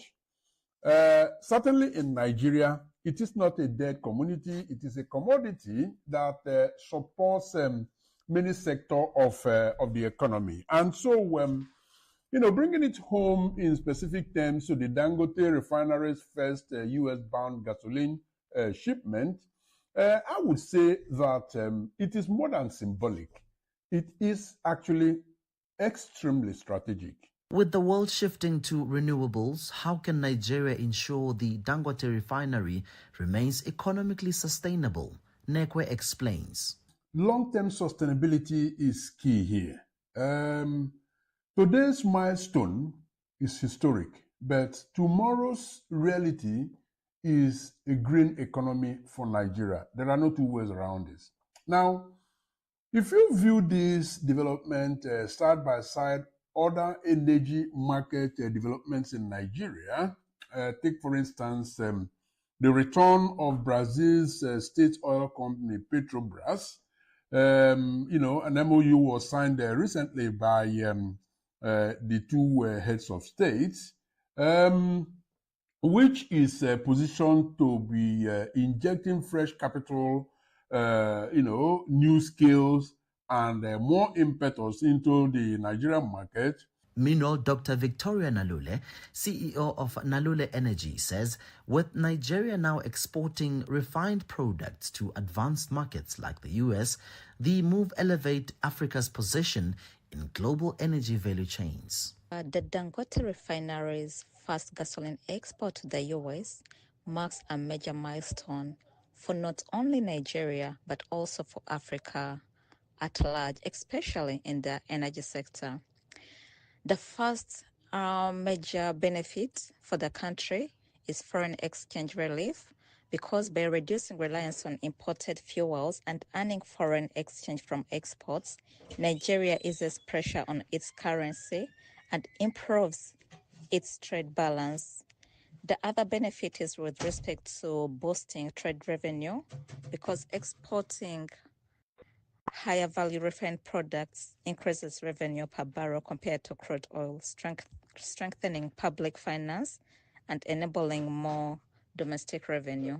She says this will help to address the energy poverty in the continent. But when it comes to Africa at large, this milestone signals Africa's regional energy security, because with exporting the first gasoline export to the US, this signals that Africa can be able to secure its energy security regionally. Nigeria will be able to not only supply to other countries outside Africa, but it can also supply to neighboring countries, implying that we are able to finally address the issue of energy security, or to even start to address the issue of energy security, especially given the energy access and energy poverty challenges that we've been experiencing in Africa. For Channel Africa News, I'm Innocent Simosa in Johannesburg. Wake up to the essence of the continent. Rise and shine on Channel Africa. Africa's digital transformation is said to be unlocking massive economic potential, but it also comes with growing cybersecurity risks that threaten critical infrastructure and personal data. As the world gathers for the UN General Assembly and Unstoppable Africa, Morocco is set to launch the Digital for Sustainable Development initiative to boost digital skills and connect the Arab African region to the global economy. Joining us now to unpack Africa's cybersecurity landscape and its role in shaping a secure digital future is Teki Akwete, founder and executive director of the Africa Digital Rights Hub. That's Ghana's first Data Protection Commission's executive director and senior partner at Nsia Akwete and Company. Teki, thank you for joining us. How are you on this Tuesday? I am very well, Asanda, and thank you for having me. It's our pleasure. So let's start here. What are the biggest cybersecurity threats that are facing Africa's digital economy? Currently, the biggest threats we're actually seeing, on top of them, are a number of the online scams that we see in the space. There's still a number of ransomware attacks as well that we are seeing. And exploitation, number of these engagements is actually leading to exploitation of platforms, exploitation of supply chains. And indeed, what we see with almost all of these threats, whether spyware, whether they are data thefts, is that it is also leading to a lot of collection of personal information, which is usually found valuable. So either systems are being denied from having access to these critical information, or individuals whose information have also been compromised as a result of some of these attacks, be it ransomware, business email compromises, social engineering and phishing and the likes. Individuals' information is also put at risk in the process. So how will the Digital for Sustainable Development initiative impact Africa's connection to the global digital economy? Definitely, digital for sustainable development is a very important initiative. As we have seen in the last decade, Africa cannot talk about sustainable development or any form of socioeconomic development without looking at how effectively it engages with the broader digital transformation agenda. Because increasingly we are seeing that technology is going to be not just a platform that can allow for sustainable, but an enabler of significant sustainable development as well. So there is no way we can look at this meeting the sustainable development goals without effectively planning and engaging the digital transformation agenda around what policies we're putting in place, how we're enabling our ecosystem interact effectively to affect all sides of our development agenda. So what can be done to close the skills gap and improve regulations to strengthen cybersecurity? We definitely, interestingly, I like to say that across Africa, we have, when you look at the developed economies and you look at Africa, we have another challenge, right? A lot of these issues actually involve people. I say that the biggest risk to getting these rights are the people. And the people are what makes up the skills gap that will either enable us appreciate these issues properly and address them, or make foul of it. Now, if you look at our economies, a number of it is very informal. The language of technology itself is extremely formal.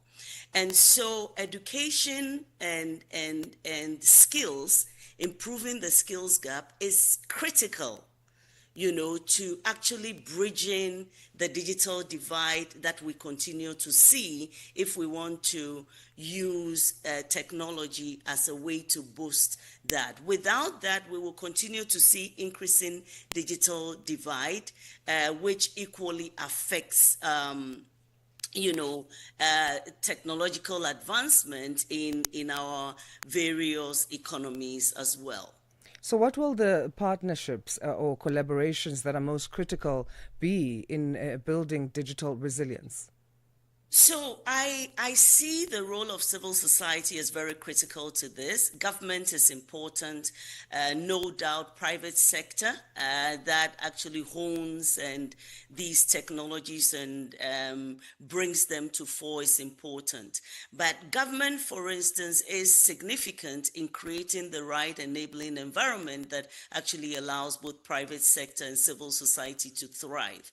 When it comes to capacity building and engagement, which I have mentioned is very critical, we actually need all the stakeholders, especially civil society, to take up an important chunk of the work that has to be done.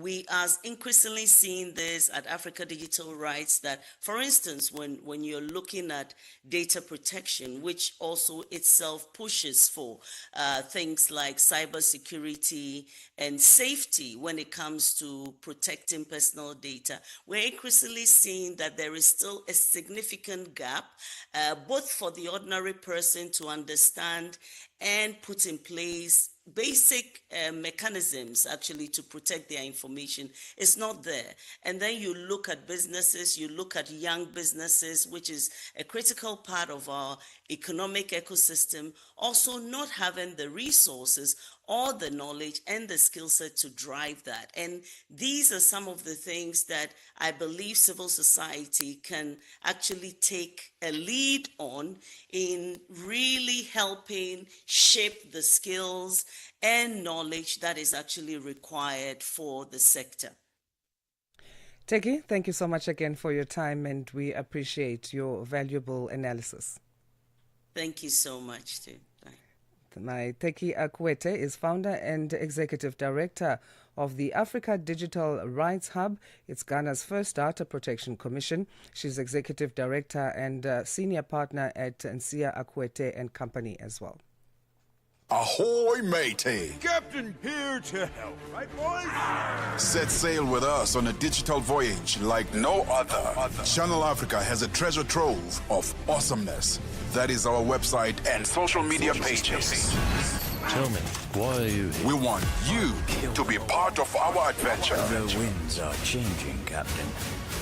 And this time... Imagine a world where curiosity knows no bounds, where entertainment meets enlightenment, and where every click leads to the African perspective. Visit us on our website, www.channelafrica.co.za, or follow us on Instagram or on X at Channel Africa One. Go on, like us on Facebook at Channel Africa One. So, spread the word. Tell a friend that Channel Africa's online variety is what they need on the web. Channel Africa, the African perspective.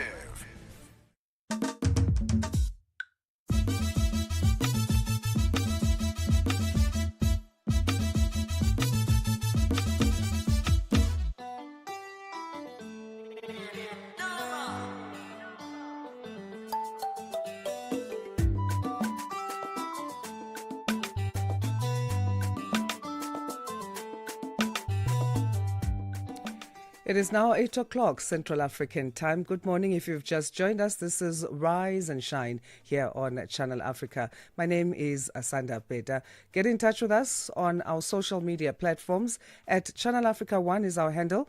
We are coming to you live from our Johannesburg studios via www.channelafrica.co.za, via the SABC Plus app for mobile phones, as well as on YouTube live streaming at Channel Africa One. In this hour, we go to Malawi as they remain on edge there, the Malawians, and they are awaiting the outcome of this last week's election vote. Provincial results from one quarter of councils showing former President Peter Mutharika taking a lead. We'll find out more about that as we cross to our correspondent there to give us the latest. First, let's get our news. Here's Onel Nsinzi, and then Musibudi Makura follows with sports headlines. SABC News. The African perspective. Thank you, Asanda. Malawi's former president, Peter Mutharika, is said to have built a commanding lead over incumbent Lazarus Chakwera in the Southern African country's presidential election. Mutharika has so far received roughly 66% of the valid votes cast in the 24 of the country's 36 councils in the September 16 election, compared with about 24% for Chakwera, who is in second place. The candidate needs to secure more than 50% of valid votes for an outright win. Otherwise, there will be a second round of voting. Political analysts had predicted that Mutharika, who is 85, who was in power between the year 2014 and 2020, would mount a strong challenge to Chakwera's re-election bid. Former law professor Mutharika was credited with improving infrastructure and lowering inflation while he was head of state. South Africa's National Police Commissioner General Fani Masamula will continue with his testimony at the Madlanga Commission taking place in Pretoria this morning. The commission was established by President Cyril Ramaphosa and is looking at the infiltration of criminal syndicates in law enforcement agencies. The inquiry has also implicated suspended Deputy Police Commissioner for Crime Detection, General Shadrack Sibia, for being close to alleged murderer accused Vusimuzi Ket Matlala. Masemola explains. A concerned party requested a meeting with me, and upon meeting, the person indicated that implicated General Sibia and indicated that he is known to be close friends with Mr. Matlala. It was expressed that Matlala was involved in various crimes and suspected to be involved with the kidnapping of Mr. Jerry Bushura. Crime expert Dr. Chris de Kock says weak policing and porous borders are the reason drug syndicates choose South Africa. His statement follows police discovery of a crystal meth manufacturing lab in the Mpumalanga province. 4 Mexican nationals and 1 South African have since been arrested, while 2 suspects believed to be Nigerian nationals fled. The accused appeared in the Flockgrass Magistrate Court yesterday and will be back next month. De Kock says such busts are an indication that crime intelligence officers are starting to do their job. It's a highly organized crime.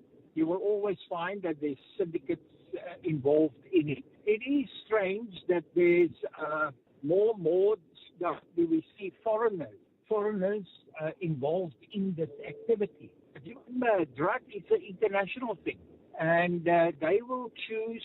Number one, I think one of the reasons is why we find the increase in international participation in these syndicates is that they see South Africa as soft. You know, it's an easy place to operate because the police are not effective. The World Wildlife Fund has warned that rhinos in South Africa face extinction if government does not provide resources to sustain the fight against continuing poaching. The fund's program manager for South Africa, Jeff Cook, has described rhino poaching as one of the country's toughest conservation hurdles. His comments come after World Rhino Day, which was observed yesterday. Rhinos face 2 main threats: ongoing poaching threat and a loss of habitat. At WWF, we are working to address these twin threats through a variety of interventions. These include supporting dehorning efforts in KwaZulu-Natal, implementing ranger wellness programs to help improve the working conditions for those who look after our rhinos, as well as our highly successful Black Rhino Range expansion project, which moves black rhinos to new conservation areas where they can breed and thrive. Lastly, a UN conference in support of a 2-state solution to the Israeli-Palestinian conflict has ended in New York. 11 countries, including France and Britain, have recognized the Palestinian state in the last 2 days. The leader of the Palestinian Authority, Mahmoud Abbas, has urged others to follow and declare that Hamas will be ousted. He was speaking to the General Assembly via video link after the Trump administration banned him from entering the U.S. Hamas will have no role in governing. Hamas and other factions must surrender their weapons to the Palestinian Authority. What we want is one unified state without weapons, a state with one law and one legitimate security force. We stress our condemnation of the occupation's crimes. We also condemn the killing and detention of civilians, including Hamas's actions on October the 7th, 2023. Channel Africa News, I am Onele Nsinsi. SABC News. The African Perspective.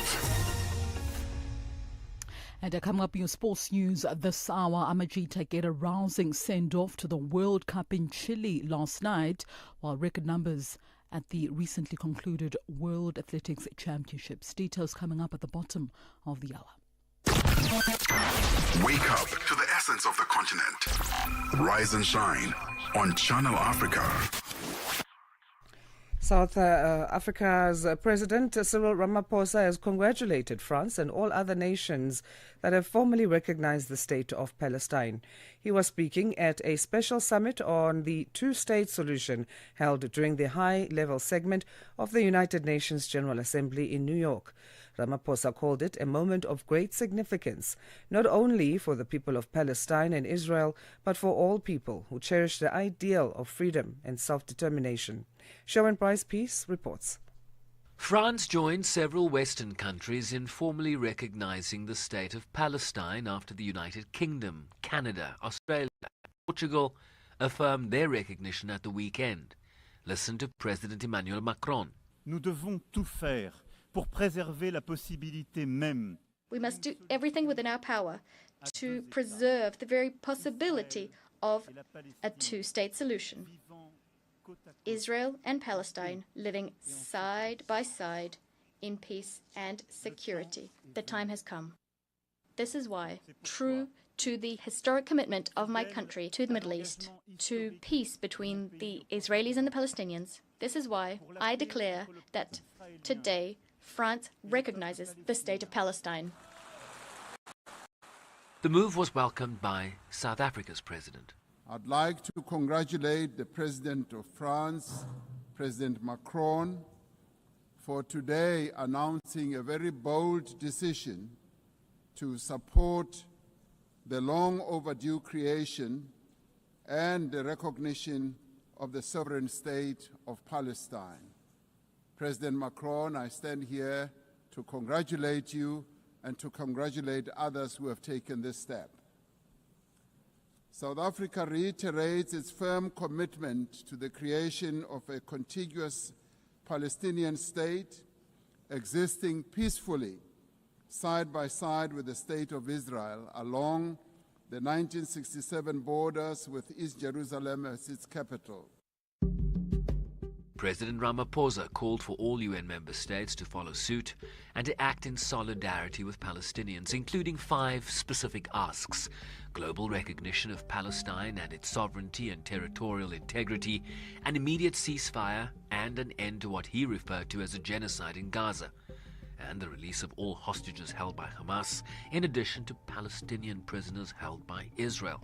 For the full respect of international law, including decisions by the International Court of Justice, the removal of all obstacles to a two-state solution, including settlements, and the restoration of humanitarian aid and the reconstruction of Gaza. We say here today that the only solution to this conflict is a two-state solution.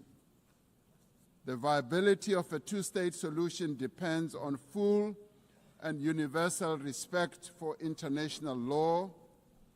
All states, including the State of Israel, must comply with the collective obligations under international law.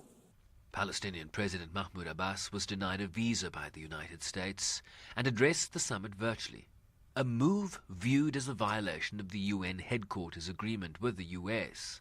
Both Israel and the United States boycotted the summit.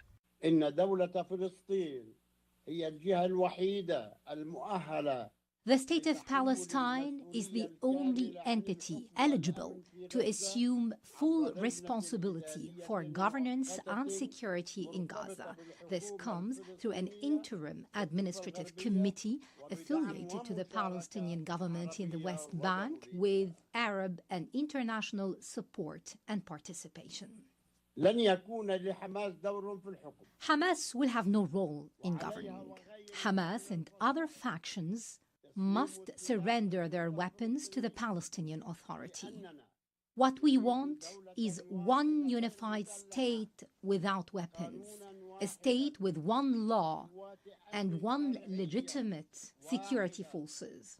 We stress our condemnation of the occupation's crimes. We also condemn the killing and detention of civilians, including Hamas's actions on October the 7th, 2023. Israel's Prime Minister earlier announced that there would be no Palestinian state west of the Jordan River, while vowing to continue settlement expansion in the West Bank in violation of international law. Now listen to UN Secretary General Antonio Guterres. Those who stand in the way are obligated to answer a fundamental question. What is the alternative?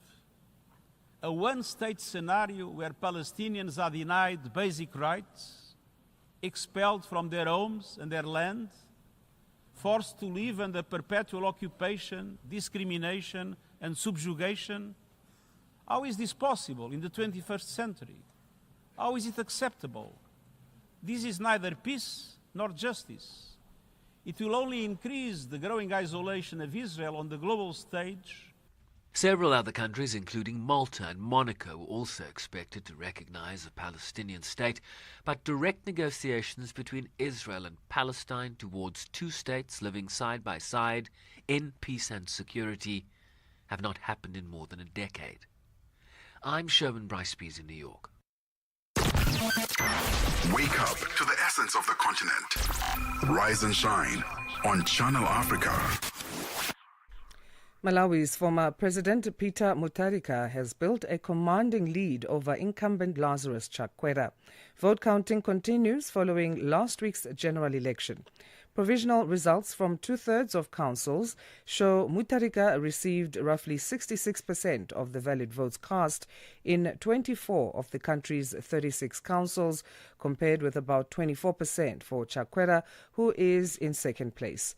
A candidate needs to secure more than 50% of valid votes for an outright win. Otherwise, there will be a second round of voting. Political analysts had predicted that Mutharika, who was in power between 2014 and 2020, would mount a strong challenge to Chakwera's re-election bid. For the latest, we're now joined by Channel Africa's correspondent in Malawi, George Mwango. George, good morning. How are you? I'm very fine, and how are you? Good, thank you very much. So what's the latest on the results? In terms of the latest, the former president, Arthur Peter Mutharika, is leading with 67% of the votes that have been counted, and these are official results from the Malawi Electoral Commission announced last night around 10 p.m.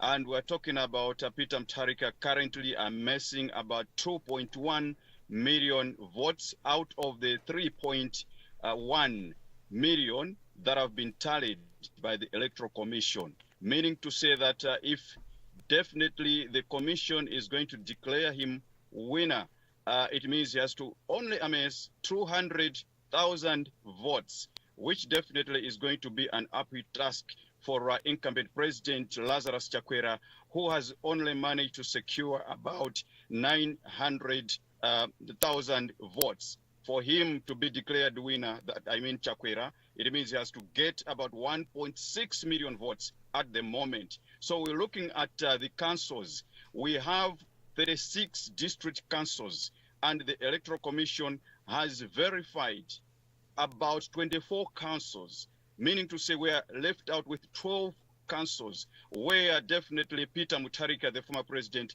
is also having a stronghold. So it's an uphill task for the incumbent president, but for APM, definitely he is heading for a landslide victory and not talk about maybe a rerun of the presidential poll. Looking at figures, could he reach his target then, Lazarus Chakwera, with those 12 remaining councils? Very doubtful, very doubtful. Even political analysts, legal scholars have said this is an uphill task. He cannot manage to get the 1.6 million votes so that he beats incumbent, the former president Peter Mutharika as it stands now. Because we're looking at the councils which are left out where Peter Mutharika has a stronghold. And Peter Mutharika has also managed to beat the incumbent president where, he was jubilating to say he's going to, be the outright winner. So if Peter Mutharika managed to beat him in the central region districts of Lilongwe, the capital city, Salima, talk about Ndoa, and getting almost all the votes in the northern region, there is quite a big doubt that he can scoop all the votes in the remaining 12 councils. So Peter Mutharika has the lead over Lazarus Chakwera. However, both leaders had reportedly claimed victory in these elections. What does that mean? What definitely now this means is that there is a vindication on the part of the Democratic Progressive Party's torchbearer, Peter Mutharika. Why? Because from the unofficial results, from the word go, when votes were being tallied unofficially, Peter Mutharika was leading. And the Malawi Congress Party, through President Lazarus Chakwera's running mate, Vitumbiko Mumba, were claiming that votes have been rigged. And they went out holding press conferences, calling on the Electoral Commission to, restart counting. So it's an uphill task, but otherwise, Malawians at the moment have spoken to say maybe enough is enough. They need new leadership. Of course, Mutharika was also in power between 2014 to 2020 before the fresh presidential poll, which ousted him from power. But otherwise, the leading or the ruling party now, MCP, has nothing to say. And according to MEC, the Electoral Commission, they have not even received any official complaints from the Malawi Congress Party's Lazarus Chakura's party. So that speaks volumes. The Electoral Commission, the MEC, held a press briefing last night. What came out of that briefing? 3 key issues came out of that press briefing to say, one, Malawians should remain peaceful. Number 2, that it's the Electoral Commission which is mandated to announce the winner within 8 days, and they are living up to that. And they also said that each and every person who has some complaints should channel those complaints formally, not through Facebook, not through WhatsApp, not through maybe phone calls, but formally to the commission.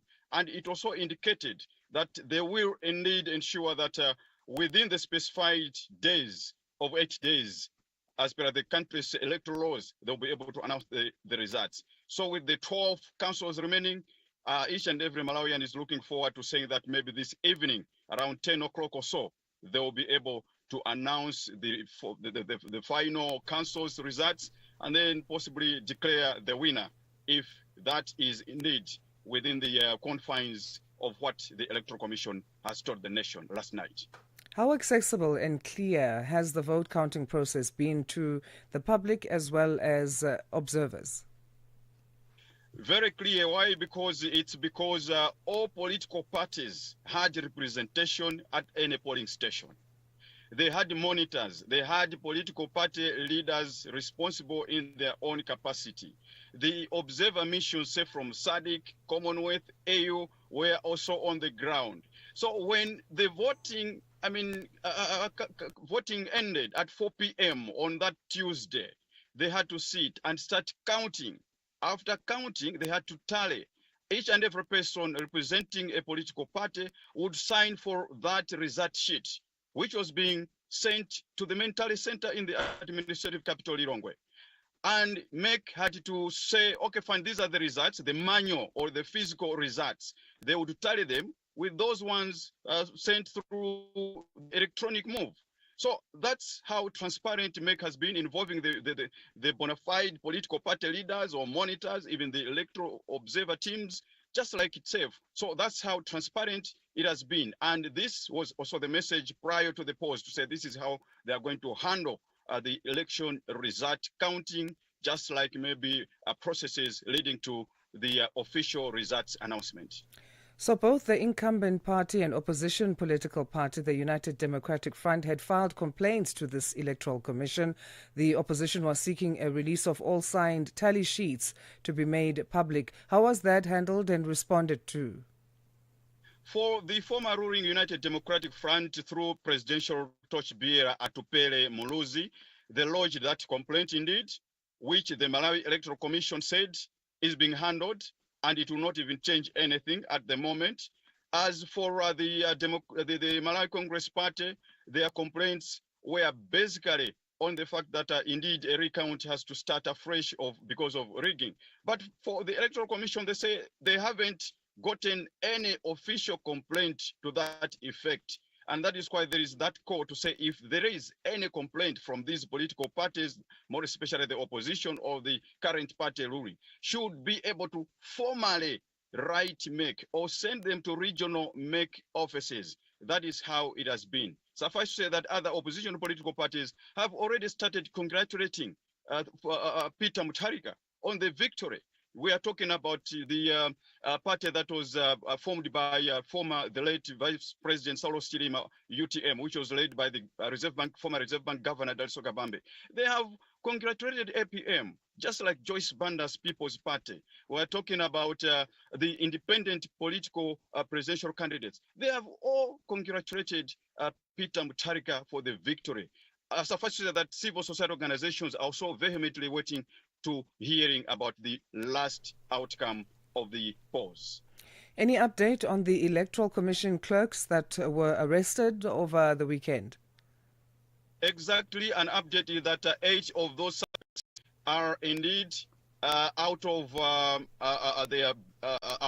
police custody. This was confirmed by the Inspector General of Police, Merin Yola, to say all the suspects are out on bail. And they are not able to say they will be able to release their personal details as to who these are. Suffice to say that the one who attempted to commit suicide, leading to the arrest of these other 7, indeed, in their homes. But at the moment, indeed, police are checking to say what kind of maybe cases to meet on the other 7. But for the first one who attempted to commit suicide, it's like a criminal case. It's between government and the Electoral Commission. So that's how it is.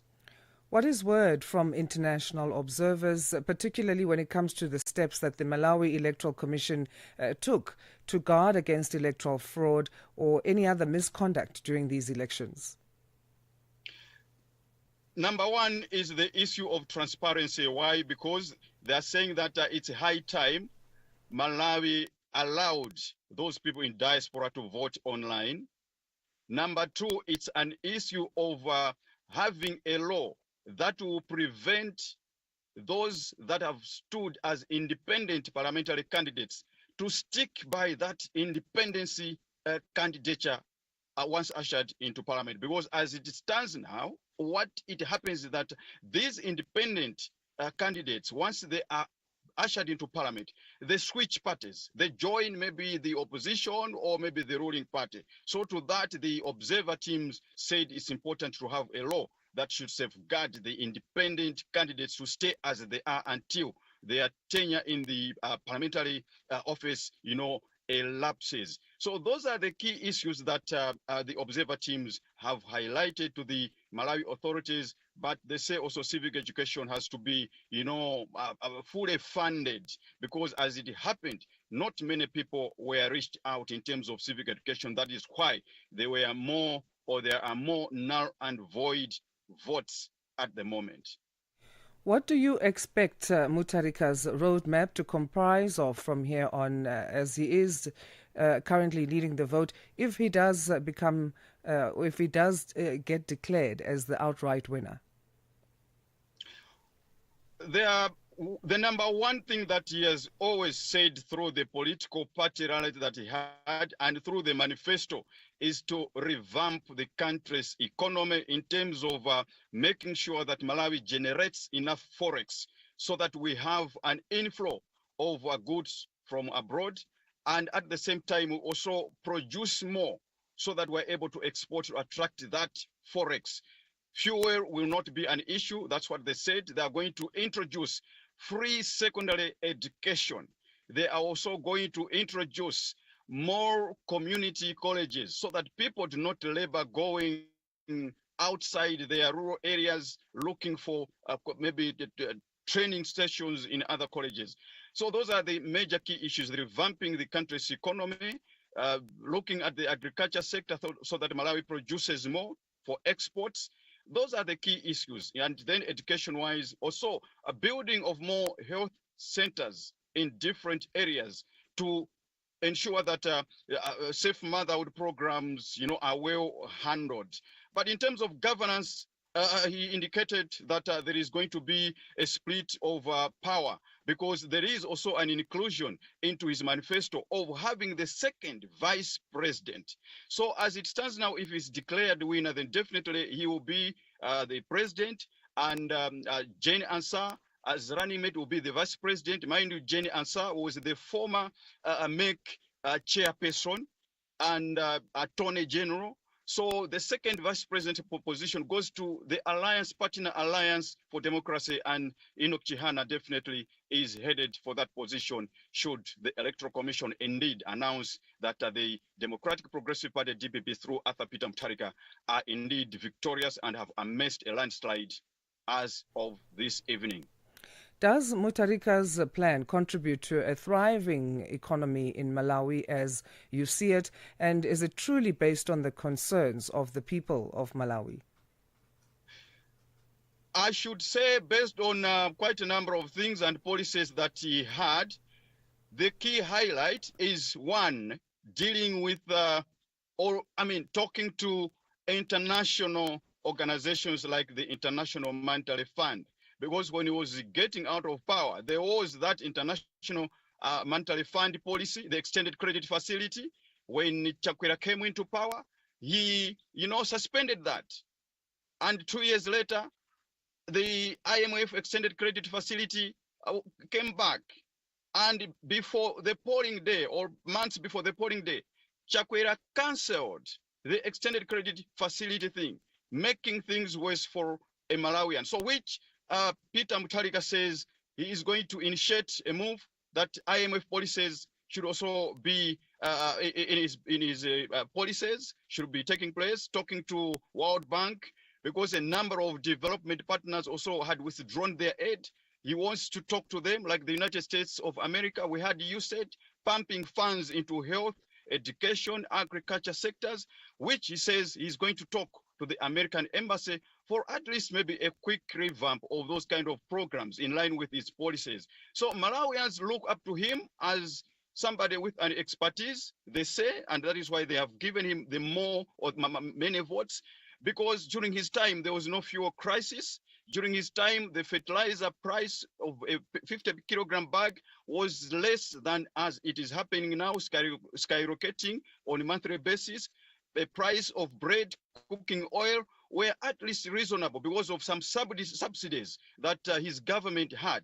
So maybe Malawians have come to realize that maybe it's better to bring back the odd man, as they are saying in the streets, to say an odd man is now ideal, as evidenced by the votes tallied at the moment, where he is indeed heading for a landslide. Right, George, we'll put a full stop to this chat for now, and thanks again for the update. Thank you. That's George Muhango, Channel Africa's correspondent in Malawi, giving us the latest as far as vote counting is concerned in the country. They went to the polls last week. Peter Mutharika being seen as having a lead with 66% of the votes cast in his favor, and Lazarus Chakwera coming in second. It's 8:30 Central African time. Let's go to news headlines. Here's Onele Nzinzi. SABC News. Headlines. The African Perspective. Thank you, Asanda. Malawi's former president Peter Mutharika has built a commanding lead over incumbent Lazarus Chakwera in the Southern African country's presidential elections. Mutharika has so far received roughly 66% of the valid votes cast in 24 of the country's 36 councils in the September 16 election, compared with about 24% for Chakwera, who currently stands in second place. Crime expert Dr. Chris de Kock says weak policing and porous borders are the reason drug syndicates choose South Africa. His statement follows police discovery of a crystal meth manufacturing lab in the Mpumalanga province of the country. And the leader of the Palestinian Authority, Mahmoud Abbas, has urged more countries to follow the lead of France and Britain and recognize a Palestinian state. Channel Africa News, I am Onele Nzinzi. SABC News. Headlines. The African Perspective. And now let's find out from Musubudi Makura what the latest is from the world of sports. Sports on Channel Africa. The African Perspective. Thank you so much, Asanda. Well, the latest from the world of sport is this, as we start your sports bulletin this hour with this story. The South African Football Association, in partnership with Bafana Bafana as well as Amajita Sponsor Honor, held a send-off of celebration for the SA Under-20 men's national team in Johannesburg on Monday night. So the gathering was to honor the youth team for their recent achievements, including being crowned the 2025 COSAFA Under-20 winners, lifting the CAF Under-20 Africa Cup of Nations trophy, and also in the process qualifying for the FIFA Under-20 World Cup in Chile and South America in the process. So the event was attended by, among others, the Amajita squad, the Minister of Sports, Arts and Culture, Gayton McKenzie, the SAFA President, Dr. Denny Jordan, amongst other dignitaries. Now, Amajita have made 4 appearances at a FIFA Under-20 World Cup, with their debut back in 1997, that was in Malaysia, followed by qualification in 2009 in Egypt, 2017 in South Korea, and then 2019 in Poland Poland. For the 2025 edition in Chile, they will be going there as African champions after lifting the continental title in Egypt in March of this year. The South Africans have been drawn in Group E, where they'll take on France, debutants New Caledonia, as well as the USA in the group stages of the global showpiece. Onto this now, a record number of nations won medals at the World Athletics Championships in Tokyo, with a total of 53 countries making it on to the medal table at the 20th edition of the event, which concluded this past Sunday. The previous record of 46 was set in Osaka in Japan back in 2007 and equaled in Budapest about 2 years ago, with Samoa, St. Lucia, as well as Uruguay winning their first ever World Championship medals at this year's edition. There was one world record set in Tokyo, with Sweden's Mando Duplantis breaking the pole vault record for a 14th time with a leap of 6.30 meters. Now, American sprinter Melissa Jefferson Wooden completed a sprint treble in the 100, the 200, as well as a 4x100 meter relay, while two other athletes won double gold in their individual events, including Kenyan distance runner Beatrice Chebet, as well as Spanish race walker Maria Perez. A total of 619,000 fans attended the World Championships in Tokyo, 4 years on from the Olympic Games at the same venue, which was held without any crowds due to the global COVID-19 pandemic. On to cricket news now. South African veteran Proteas wicketkeeper Quinton de Kock has reversed his international retirement after 2 years and has now been included in both the ODI as well as the T20 international squads to face Pakistan as well as Japan. De Kock retired for the 50-over format at the end of the 2023 ICC Men's Cricket World Cup and last played T20 cricket in the final of the World Cup in Barbados in June of last year. Coach Shukri Conrad explained that the 32-year-old player is one who approached him citing his desire to represent his country in both white ball formats. No, it was quite interesting when we got to Australia in the middle of the night. We got to Darwin, and I just put my head on the pillow at about 2 a.m. when my phone rang. And it was Quinny. And I chatted for a bit, and I said I'd come back to him in a couple of days, and chatted to a few people, and the rest is history. Great to have him back on board. Meanwhile, although the coach denied that de Kock returns so that he can play both the T20 World Cup next year as well as the 50-over World Cup in home soil and back in 2027, the timing of his desire to come back into the team is suspiciously close to those two tournaments. Well, those are some of the questions, it was obviously as to why you'd want to be returning to both formats. And when I say both formats, in the white ball space. And Quinny's just expressed the desire to play for South Africa again in both white ball formats and however we choose to use him, So there's by no means any guarantees with regards to World Cups or anything. We've got a great opportunity to get him playing in this Pakistan series, and then we'll see how this goes, Right, we'll stay with cricket news. Pakistan's Nashri Shadu delivered a career-best performance, claiming 6 for 24. This to help her side seal a 6-wicket victory over South Africa in the third and final ODI at the Gaddafi Stadium in Lahore yesterday. So despite the loss, the Proteas clinched the series 2-1 thanks to dominant displays in the first two matches. South Africa's batting collapsed to 150 no out, with Shadu also ripping through the top as well as the middle order. Pakistan chased down the target in 31 overs, led by Sadri Amin's unbeaten 50, their third consecutive half-century or better in the series. Although she sat out the final match, Tamsin Brits was named player of the series for her 2 unbeaten centuries, with Shadu earning the player of the match honours for her match-winning spell. It's 8:37 a.m. Central African Time and concludes your sports news this hour. For any sports stories you'd like to share with us, remember to send us an email to newsroom@channelafrica.co.za or give us a call. The newsroom line is +27 11714 4459. I'm back with more sports news with the On the Move team in the next hour. For Channel Africa Sport, I am Musibudi Makura. Sports on Channel Africa. The African perspective. Es-tu préoccupé par quelque chose? Es-tu passionné par les questions qui comptent? As-tu une voix qui mérite d'être entendue?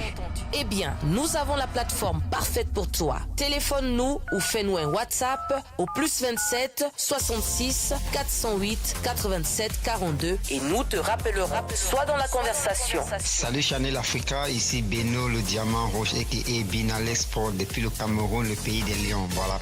Sois dans la conversation. Il ne s'agit pas seulement de parler, mais c'est ta chance d'exprimer ton point de vue, de partager tes opinions et de t'engager avec une communauté qui valorise ton avis.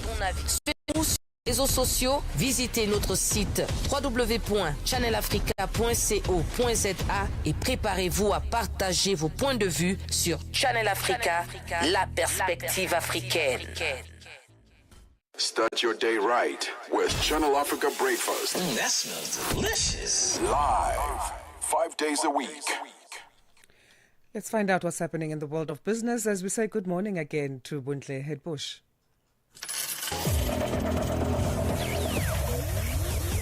Business news on Channel Africa. The African perspective. Thanks, Asanda, and a very good morning to our listeners. Our top business story at this hour, DRC President Felix Tshisekedi says Congo will not auction its mineral resources to the U.S. He said the U.S.-mediated peace deal signed with Rwanda in June had not calmed fighting, and that despite his support for U.S. mediation, they would not auction the country's mineral resources, but would rather work in partnership with the U.S. to develop the mining sector and its value chain and to develop infrastructure, particularly energy. The Nigerian economy has posted its fastest growth in 4 years.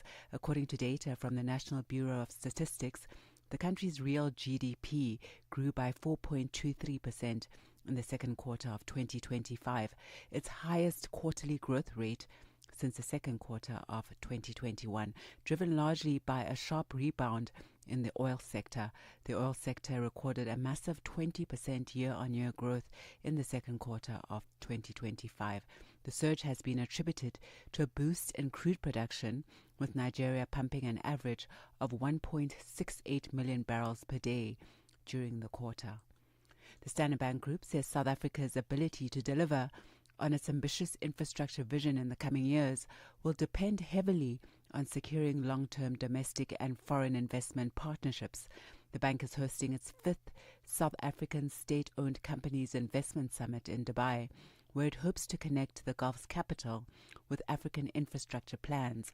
Standard Bank's executive head for infrastructure and public sector, Zen Dlamini, elaborates on the bank's decision to host the summit in the Middle East. There is a huge interest from the Middle East in Africa, and Africa is open for opportunities, and that's really why we're looking at the Middle East, because of the pools of capital, and we're wanting to create that bridge to say that there is capital out there. It's not just limited to perhaps Asia or Americas or Europe. So yes, I think that's the biggest interest.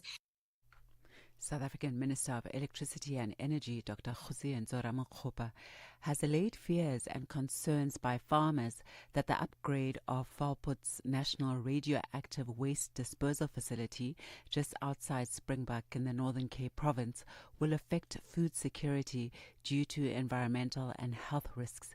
The facility, which is expected to be expanded, was handed over to the National Radioactive Waste Disposal Institute by the South African Nuclear Energy Corporation. This comes after the institution obtained its nuclear installation license.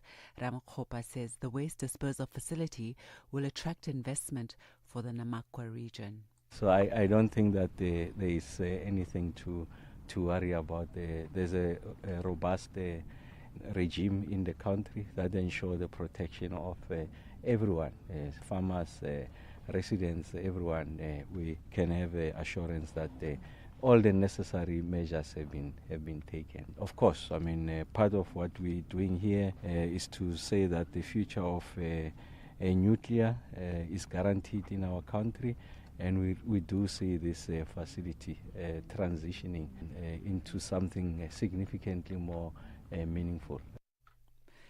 The American chip maker NVIDIA says it will invest up to $100 billion in OpenAI to build database infrastructure for the next generation of artificial intelligence. The CEO of OpenAI, Sam Altman, said the tie-up with NVIDIA would form the basis of the economy of the future.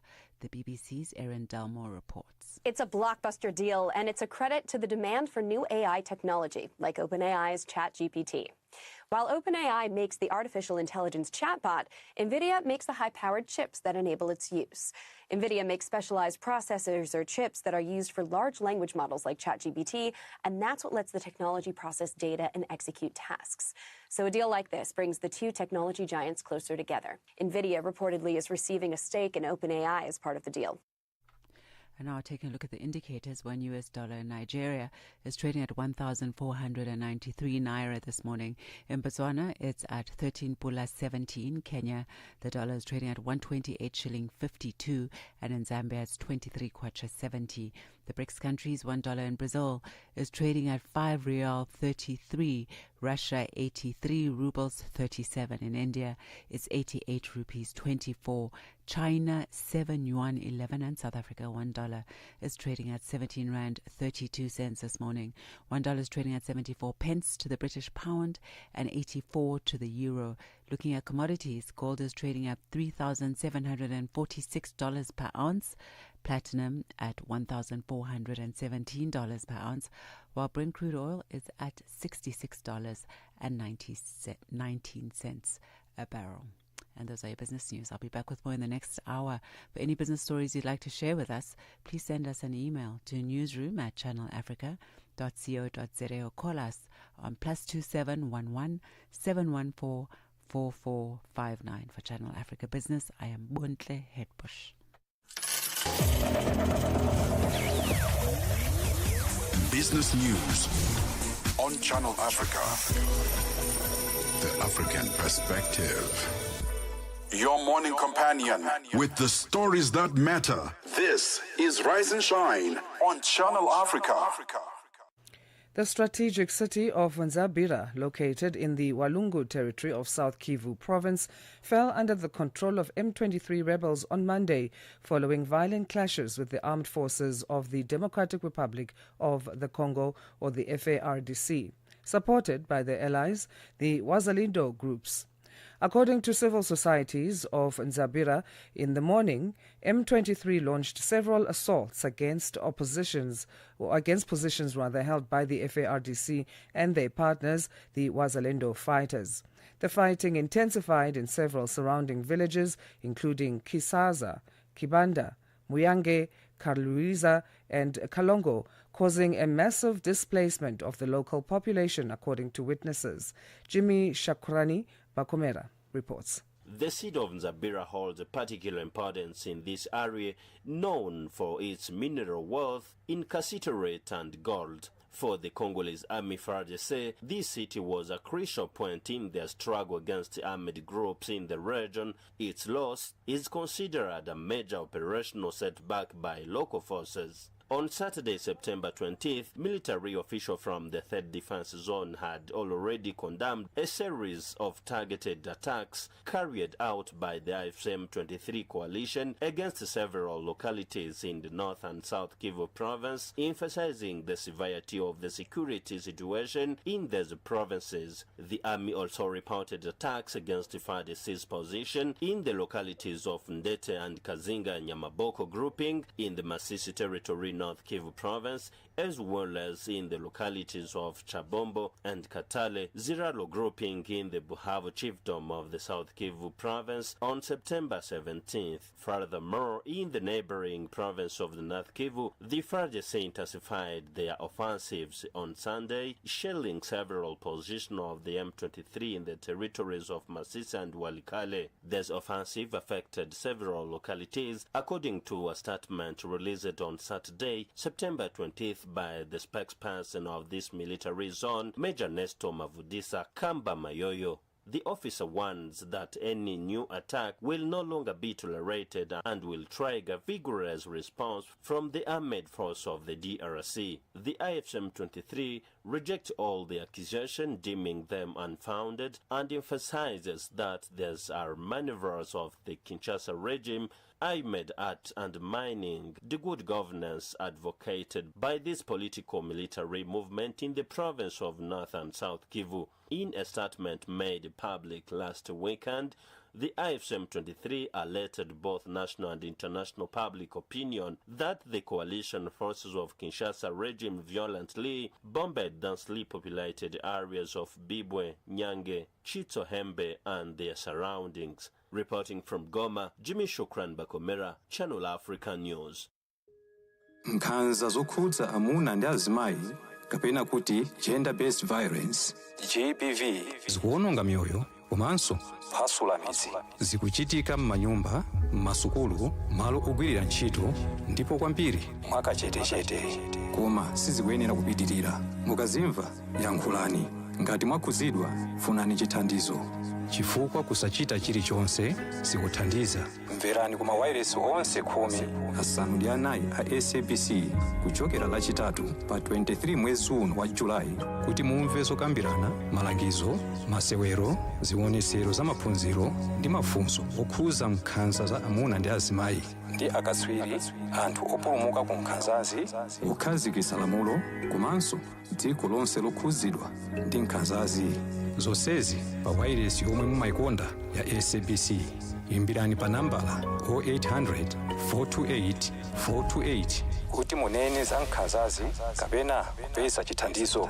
Nkhanza zokhuza amuna ndi azimayi zimatha ndi inu. Uthenga ukufikani kuchokera ku SABC. Wake up to the essence of the continent. Rise and shine on Channel Africa. It's almost 8:50 Central African time, and we get into this segment of the show that we dedicate to gender-based violence, or GBV, on Tuesdays here on Rise and Shine. And today we look at the 5th World Conference of Women's Shelters, the world's largest gathering by and for those working on the front line to end gender-based violence. So this took place in Sydney, Australia last week. Over 1,000 delegates from more than 100 countries attended the conference, exchanging ideas and approaches to transform how women's shelters respond to gender-based violence worldwide. South Africa, known to have high rates of gender-based violence, was among the countries at the conference. Sima Dia, Programs Manager at the Nisa Institute for Women's Development, and also who was part of the Secretariat for the National Shelter Movement of South Africa, is on the line to discuss this further. Sima, thank you for joining us. How are you? Good morning. I'm good, thank you. How are you? I'm good, thanks. What was the significance and objective of this conference? So the conference was a coming together of different shelters across the world to have a platform where we can learn more about how other countries are working, the different nuances in terms of gender-based violence across the globe, and to see what is common, what is the different challenges that each continent is facing, and how best we can move forward as a united front globally. Describe for us what a shelter is. How does it typically work, and how do those women in need of its services get selected? Okay, so a shelter is generally a safe space for survivors of gender-based violence to seek refuge. And when I say survivors of gender-based violence, it could be rape, it could be domestic violence, it could be violence imposed on women as a result of being refugees, migrants, violence imposed on women as a result of being from the LGBTI community. And so there are various ways in which women experience violence and discrimination as a result of their gender.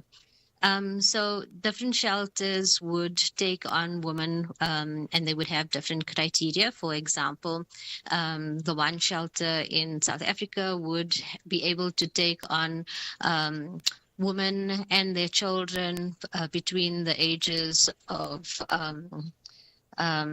birth to adulthood if they are girls, but if they are boys, maybe up until the age of 12. And this is specific to South Africa, unless they have family units. So different shelters would have different criteria, and basically there are a number of different kinds of violence that women experience. So it's not always just the physical violence that women experience, but also the emotional violence. And sometimes women don't seek help when it comes to emotional and sexual violence, especially if it's within an intimate partner relationship. They don't look at sexual violence as something that they can experience. Sometimes women feel that because they are in a relationship, that they are expected to be sexually active with their partners, whether they are happy to do so or not. And so there's a lot of education that needs to happen. But when there is lots of awareness raising initiatives and things like that, women do come to the shelters, and more we are seeing women with emotional abuse who are coming to the shelters and not waiting for it to become physical. So physical is generally when women are at their last, they're holding on to the last straw and often fleeing for their lives. And so in terms of that, and having the shelters be a safe space, it is often concealed, so the address, etc., for shelters is not generally disclosed, and that's to ensure that the perpetrator cannot find them easily. And it ensures that women have peace of mind and are able to recuperate and seek other psychosocial support services to strengthen them. Also, the shelters often offer opportunities for economic empowerment. They offer women the space and options for legal assistance. And so women who come to the shelters generally get holistic services, and this is essential. It's not only just a space where they can come and seek refuge. It is also a space where they become empowered in various different ways that I have mentioned. And often, like I mentioned before, there's a need to raise awareness to ensure that women know that there is help available. And so that's how they come to shelters. In South Africa specifically, we have a GBV shelter placement hotline where women are able to call in on a toll-free helpline. It operates on a 24/7 basis, and women are able to be placed in shelters across the country for South Africa. But we are looking to build our networks across the continent and globally. There are very few helplines in that regard globally, but like I said, the Fifth World Conference on Women's Shelters was a platform and an opportunity to showcase your work and to learn from what other women and what other countries are doing. So which other countries were represented? We know South Africa was one of them in attendance at the conference. Yes. On the African Yes. continent. Who else was there? So from the African continent, there was Kenya, there was Congo, there was Ethiopia, there was Zimbabwe. It was unfortunate, and it was displeasing that being a global network on women's shelters, which is a movement founded on the principles of solidarity, inclusivity, and justice, to ensure that nobody gets left behind and nobody is silenced, irrespective of geographic circumstances. We were disappointed as an African continent because many African women were denied visas, and so there was definitely a shortage of voices from the African continent on this global platform. And when visas are withheld and when women leaders from Africa are treated with suspicion, it suggests that their contributions are less valuable and their expertise is less credible. And we refuse to accept this. And this was voiced and acknowledged at the platform or at the global level in terms of the Fifth World Conference on Women's Shelters. And we know that the voices are not only relevant, but also essential to our collective mission.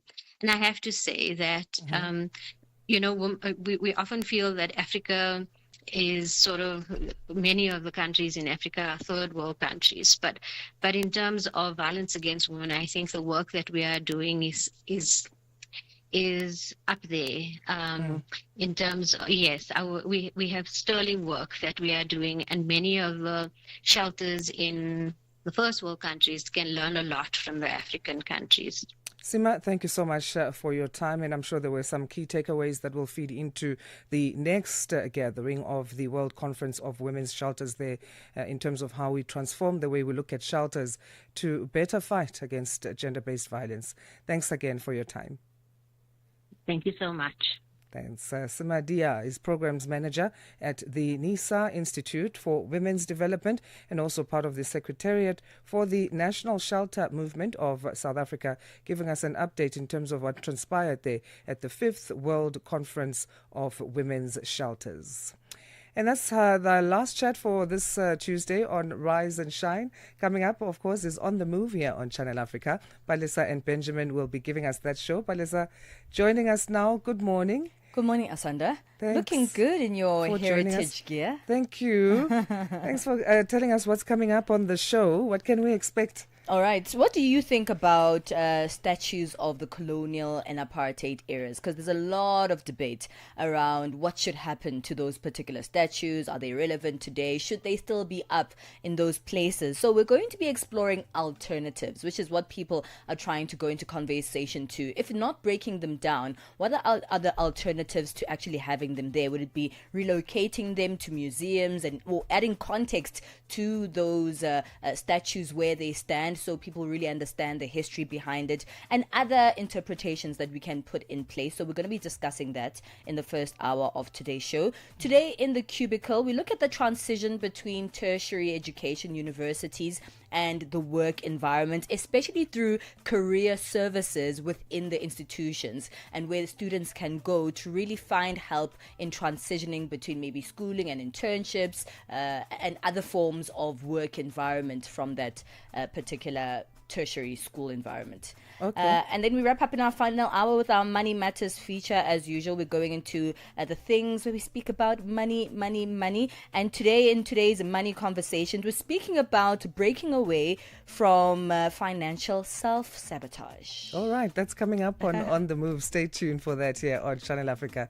From me, Asanda Beda, and the Rise and Shine team, it's goodbye for now. Join us again tomorrow, 6 till 9. Peter will be here with you. I'll be taking a bit of a break. I'll see you on Thursday. Thanks so much for staying with us. It's, of course, 9 o'clock now. Let's get our news update. Here's Onele Nzinzi. SABC News.